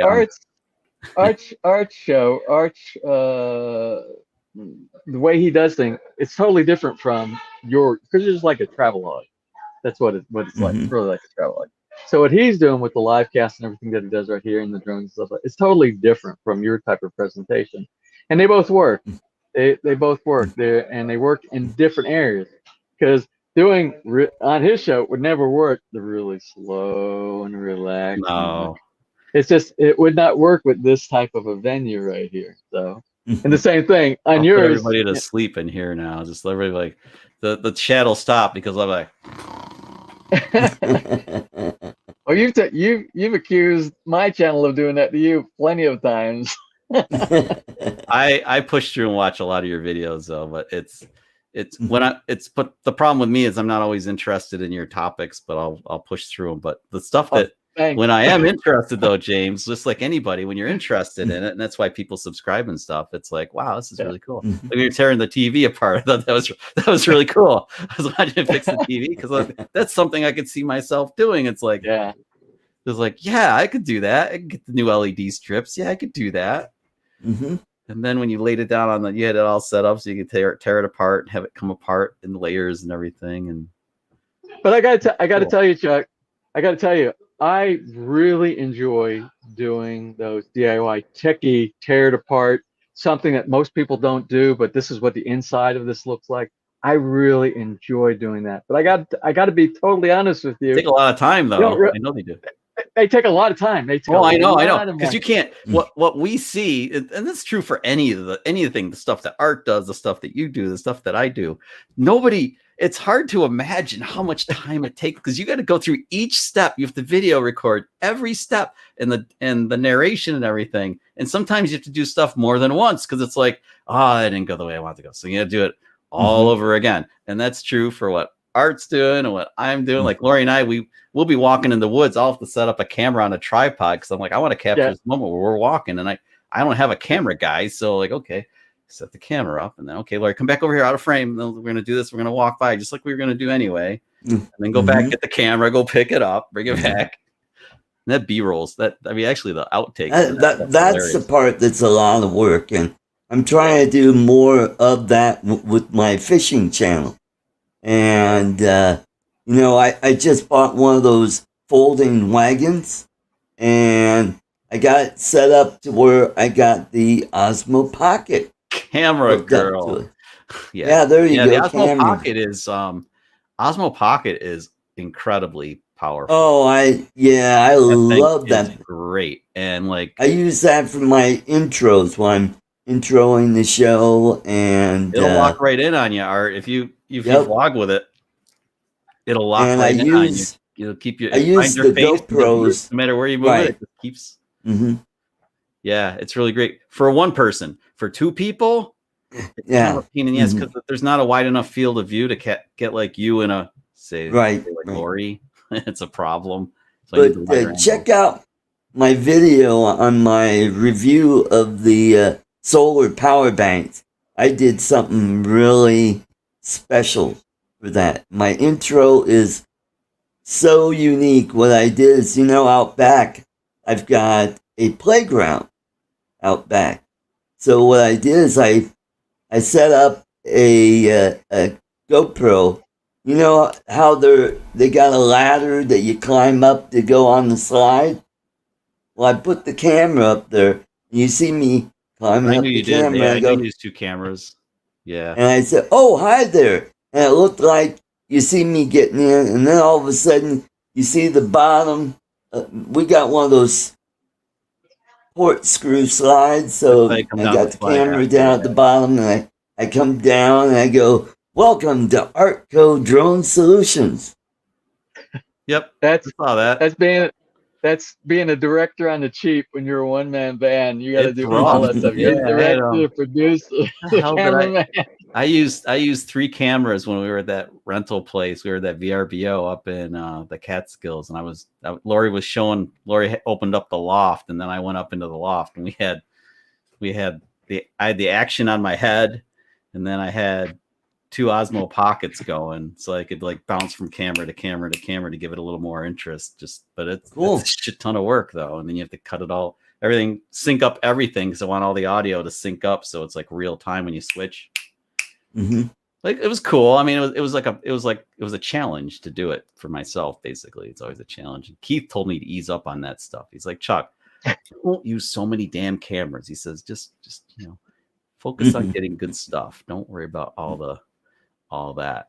Because I was stressing out about it. He's like, just don't worry about that. Just But I got to tell you, I probably throw away all the best material because it's the we blooper talked material. about this. I Yeah, should save. Mhm. There's so much, and I mean, I've got 4 years worth of this stuff, but it's gone because I have to clean up I get done when I Ah. push my video. Yeah. I dump all the raw You need an material. external drive well, like this. Well, funny you should mention that, James. I was telling you how I kept all my stuff, and you're like, "Oh, you're a good man." Guess what happened the following week? Drive crashed. Uh-oh. Yeah, it's at a shop right now because it kind of went it went unallocated for no reason, and I had bought a second drive, it was Toshiba, same exact size, same everything, and I was planning on like not rating them, but basically just having the two of the same stuff on them, just a duplicate. So, like a mirror. Yeah, like a mirror, but not a raid. And then that one went tits up on me and that was like from Christmas time.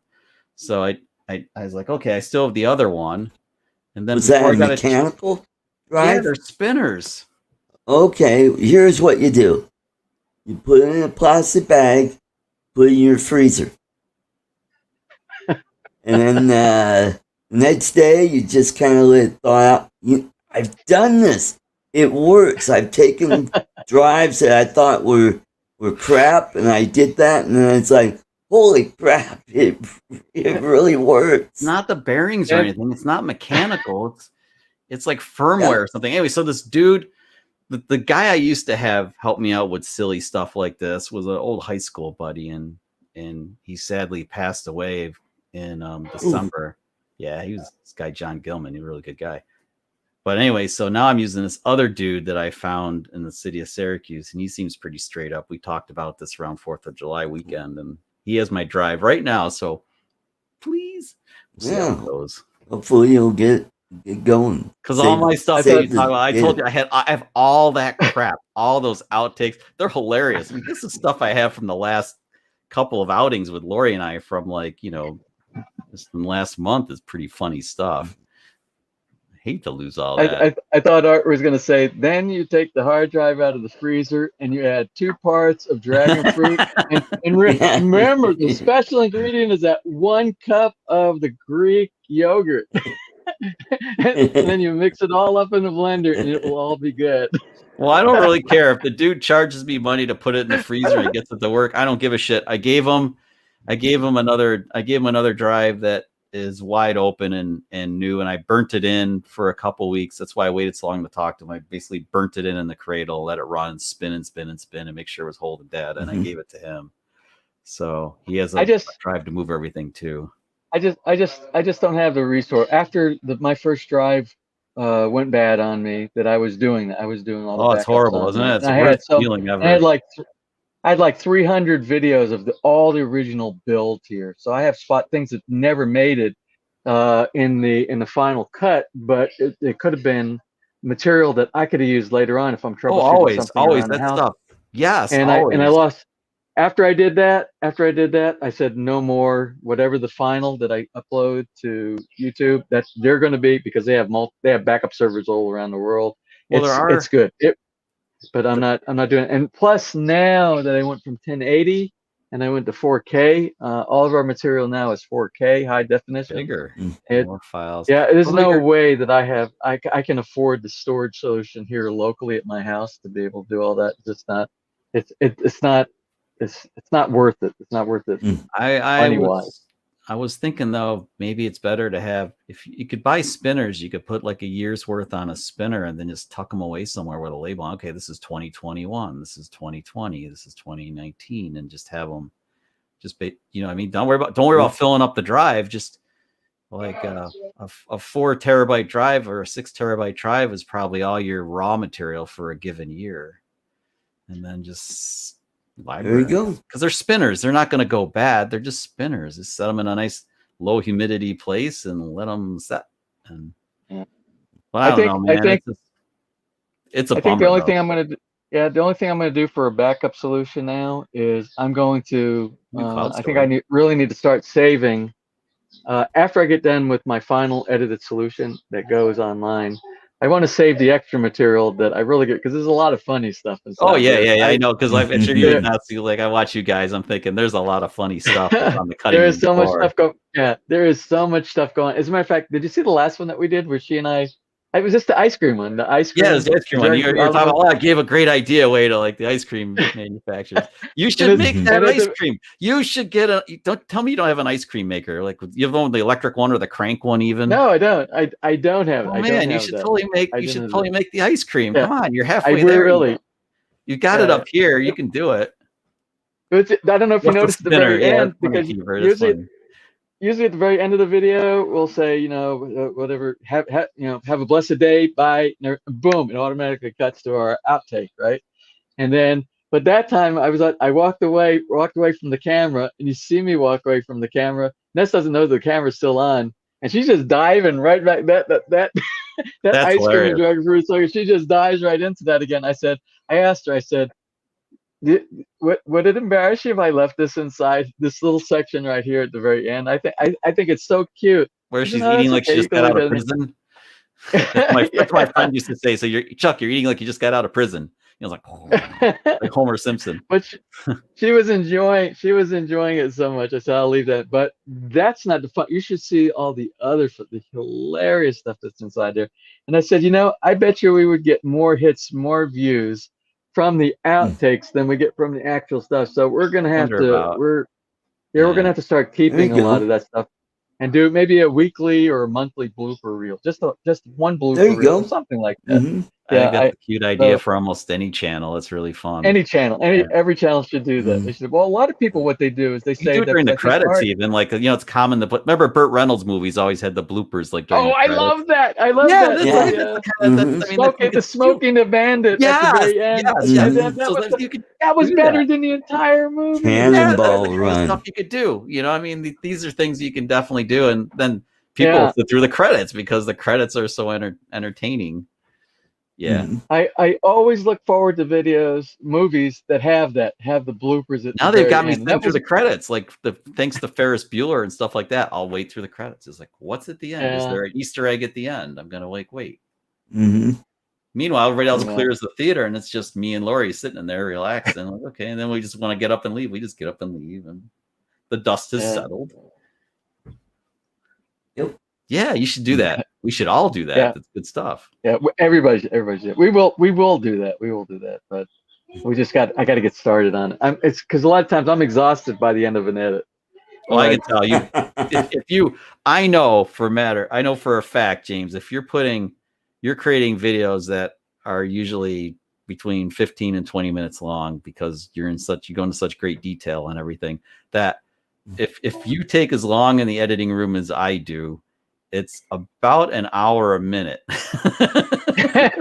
for me, I don't know how you are, but for me, but I'm talking everything, like, because I got to pick out the music, and then and then go through the clips and sequence the clips. You got to do color correction. You got to do I'm not audio really good correction. at that yet, but yeah, you have to do all that and then fix the audio best you can. And I'm working on getting better at that. But it's getting there. You learn every time you do it. You get a little better. You do, and the more repetition that you do, the faster you get it to be able to do that, because you know what to expect every single time. You're right ahead of time.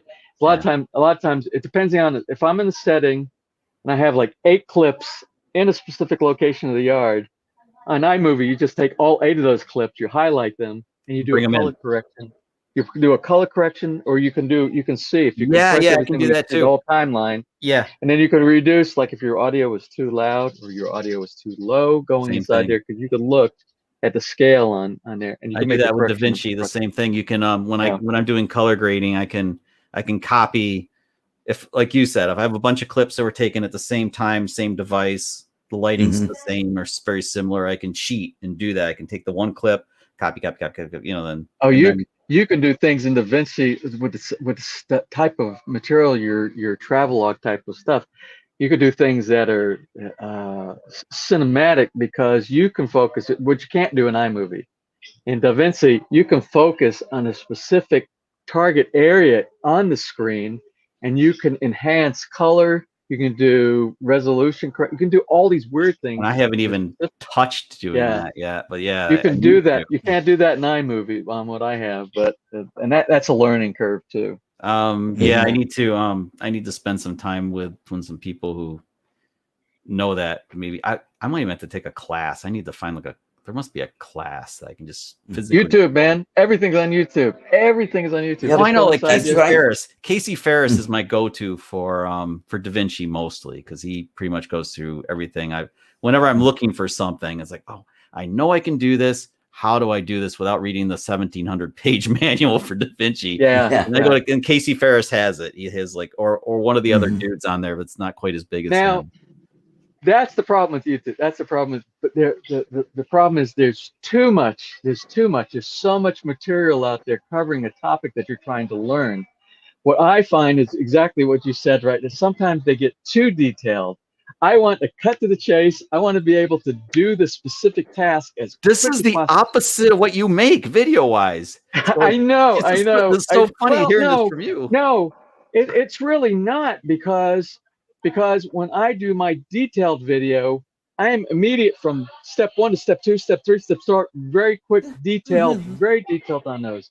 But other people, they show a little section inside there, and then you watch them cut a piece of wood 30 times, or put up some preservative, some treatment, timber treatment on there, and you watch them take 30 boards, where they take a paintbrush and they do 30 boards.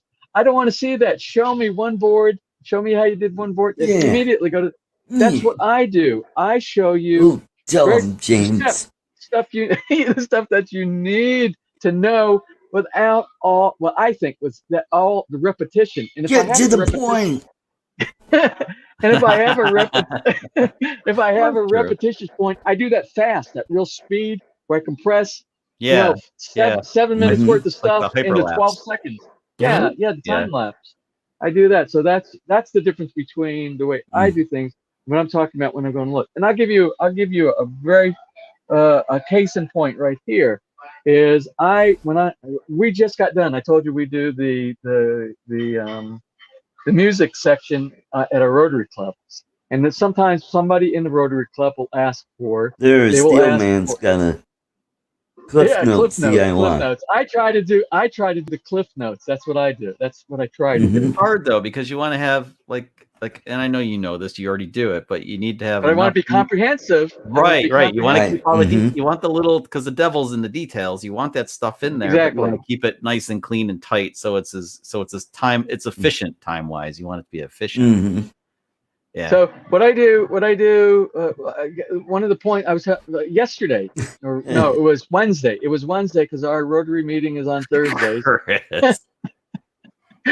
So this was I missed the ZZ Top. So anyway, Doesn't he look like Dusty Hill? He looks like Dusty Hill, just younger. Somebody requested at the Rotary Club that I learn one of these Beatles songs, the Beatles song Michelle. And I've always been afraid of Michelle because it has a couple of really weird chords inside there, some kind of a diminished 7, I don't know, inside it, and I always push it aside.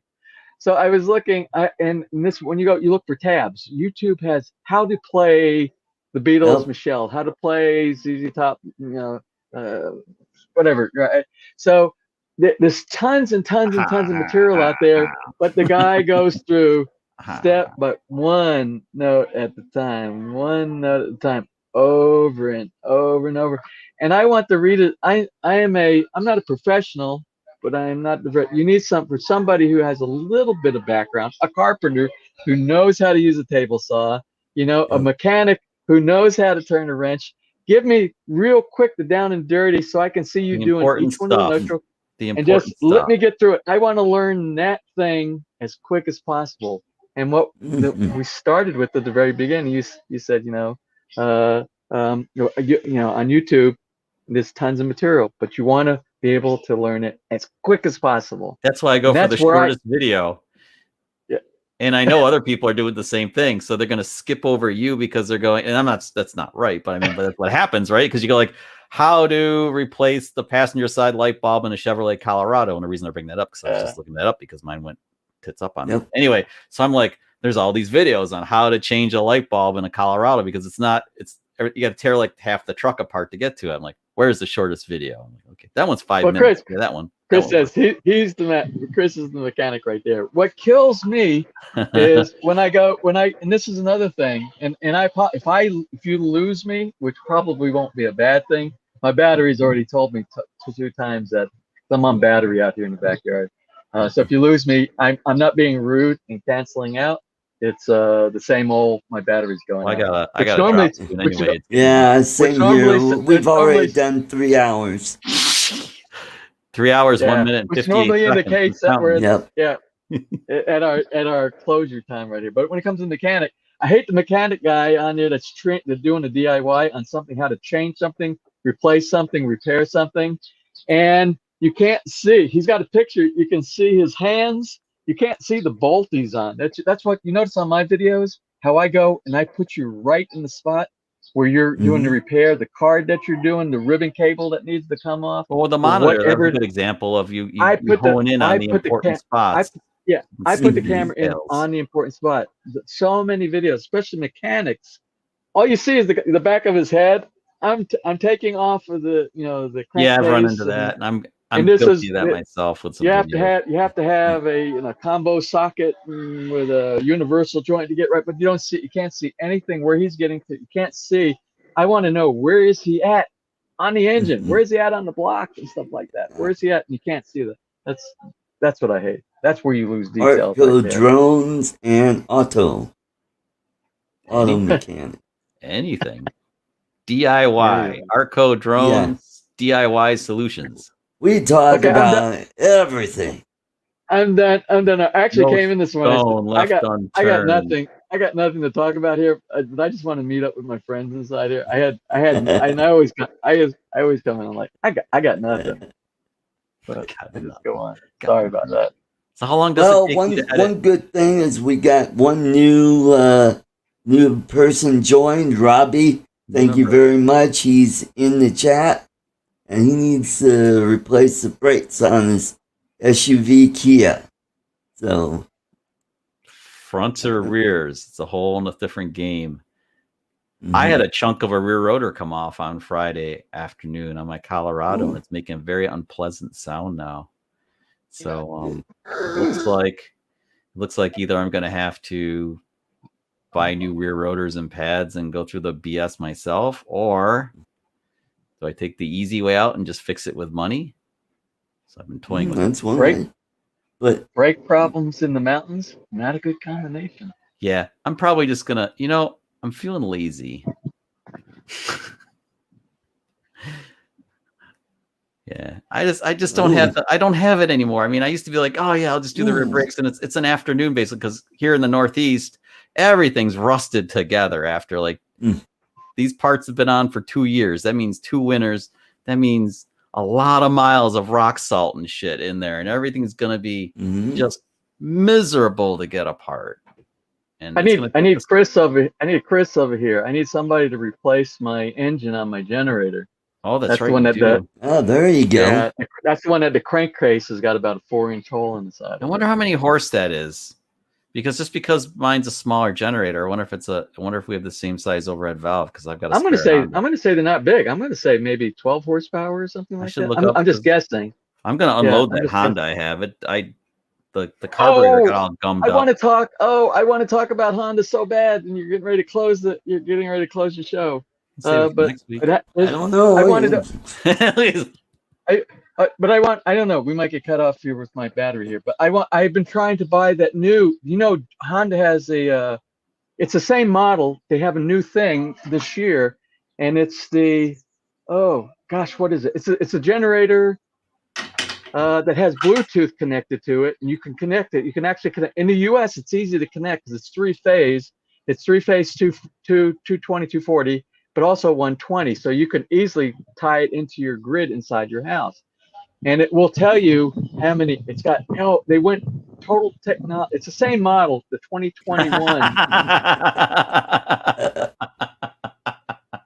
Thanks, Trey.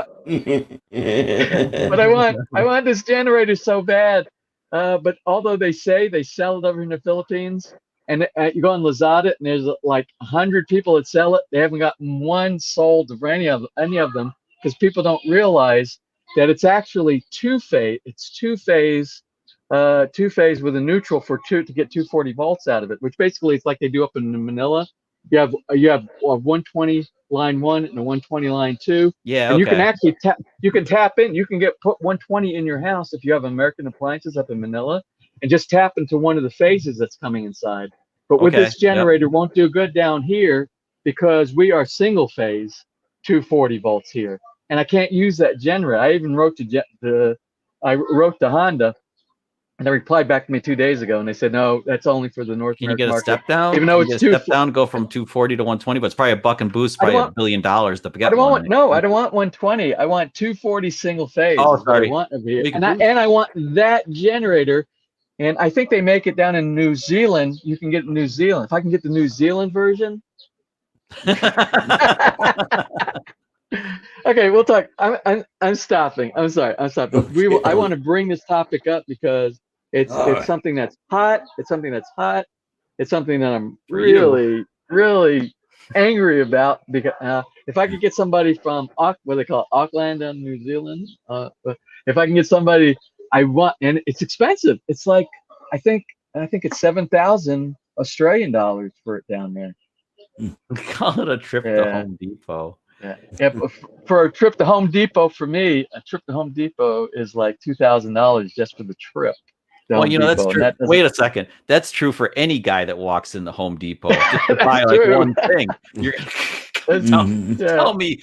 Every time I go in the Home Depot, it's like, yeah, I just need this one thing. Ooh, look at that. I need this one washer. Oh, yeah. Never go down like the battery powered like tools and stuff. And it's like, look at that. You got to cut us off. I saved a ton of money off of this Craftsman toolbox. It was on sale. She says the same thing to you or me. And then my wife says, it was on sale, Chuck. I miss Lowe's and Home Depot. I got to tell you, I miss Lowe's sure you and Home do. Depot. I really do. They're a godsend. Yeah. But they also take a lot of my money for no good reason, just out of weakness. Damn those DeWalt cordless tools. Wow, look at that. They have a grinder that's cordless. Ooh. I sent those over. In a Balak blind shipment. I sent over all those Stanley and DeWalt. I send all those tools over here because you just can't. They have both Stanley and DeWalt over here, but they just don't have the models that you can get, especially the battery powered, the high amperage ones. You can't get Yeah. those over here. Oh, here's What? Ooh, the VW engine. Yeah. Beetle. I would love. I want water cooled. I want water cooled because remember I have an Quieter. enclosure, a vented enclosure in the basement for and most people don't recommend you putting generators inside the house. But if you have, Yeah. it's just like if you have a commercial building or where I used to work at in an operations center. I was 3 stories underneath the ground, right next to the generator room. Right next to the generator. You could do it, but you have to have proper ventilation. Told you. Gonna be done soon. You're running out of juice.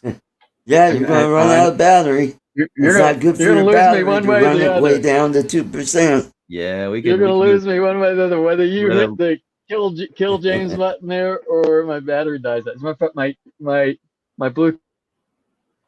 There he goes. Alrighty. James. Well, Kind of sad. alrighty. We know how Well, long Chuck. the battery lasts. It's 2 hours. We know he gets 2 hours because he about. Yep. Mm-hmm. Alrighty. Well, that was a good long show, and we still have 24 You had people. good retention. Good Yeah. retention. Mm-hmm. So Yeah, yeah, give you, away that's more shit. impressive. That'll keep people. Yeah, give away more stuff. Well, I think it'll help build up my my audience, and also we're getting close to Labor Day, and that's when it'll start picking up again. Yeah, and you clear. We're in the summer doldrums right now. Yeah, dog days of summer, and you're gonna clear a couple of shelves off so that you can make room for new drones. Yeah, there you go. So you're I'm going paying it forward. to give away yeah. a solar power power bank. I'm going to give that away in August as well. So cool. So stay tuned, everybody. I will be announcing that soon. So good times. There we I go. need a break. We need a break now. Oh, now Gary Brant Ariels finally shows up. Well, Gary, we're about to wrap up here, and I think we're getting some of Adrian's overflow over here. Before he goes, Brant, what's the holiday up in Canada? Is it Monday? What are they celebrating this weekend? Long weekend. Yeah. I think they're celebrating we're still fucking part of the UK.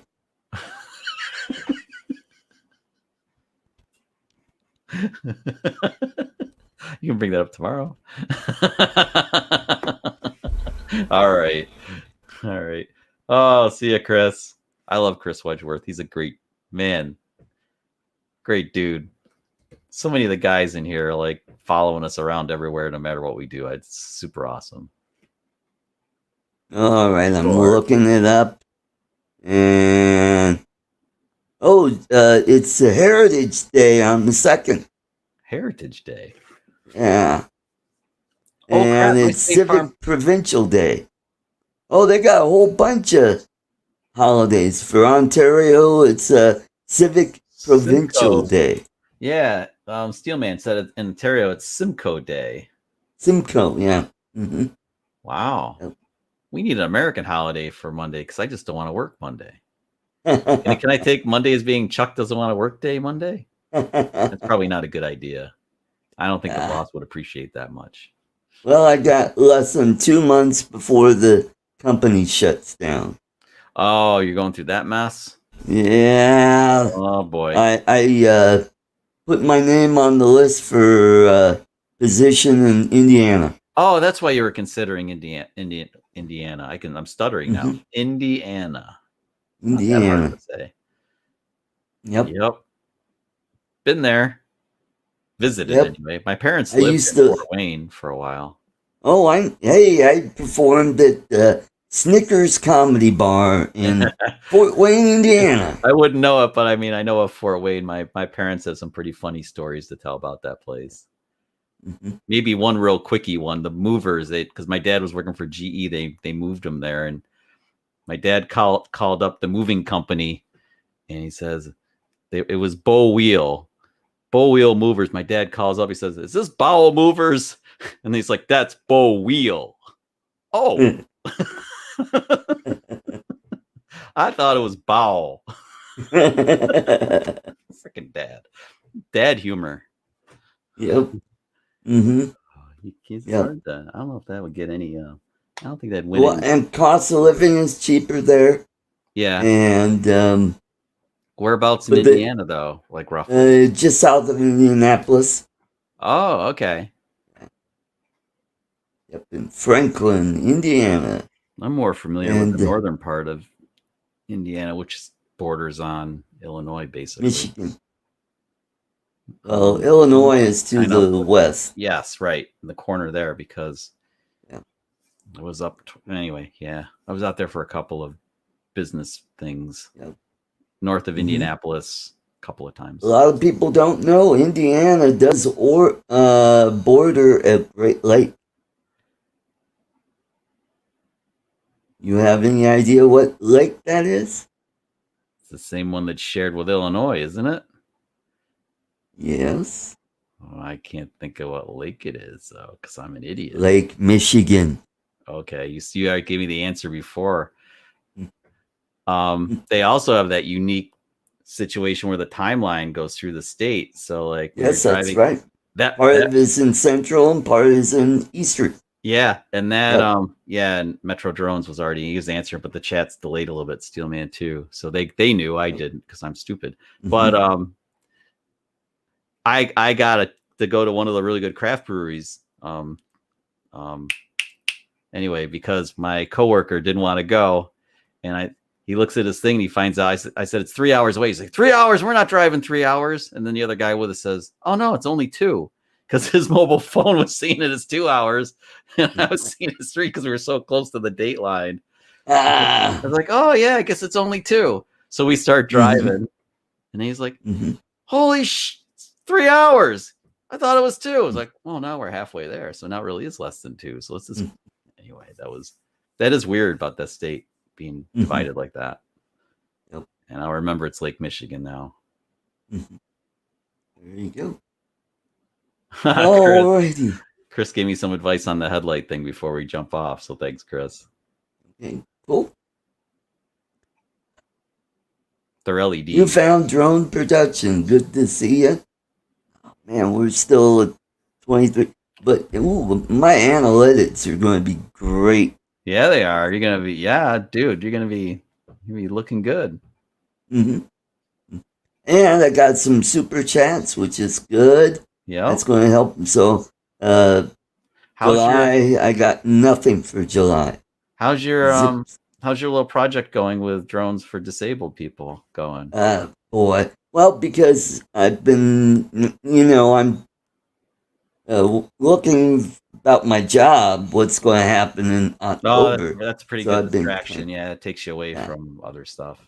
So, and I think now with the Delta variant, that kind of throws a monkey wrench in the whole thing as well. Yeah. Well, you can work on it a little slower then. It allows you to spend a little more time in the figuring it out part. Yeah. So that's what's going on, and just been cranking out material. Luckily, I found this great group where I could fly every week, and so we're going out tomorrow morning. Hopefully, fly Neil. I know this disabled guy looking for a Mini too. Yo, you can't have mine. I flew it today. I love that thing. Yeah. So hopefully tomorrow, it's supposed to be cooler than today, so hopefully it's not real windy. Maybe I can get some fishing in too. So yeah. All right, let's get going, guys. Oh, the Winnie dudes. Oh, coming in.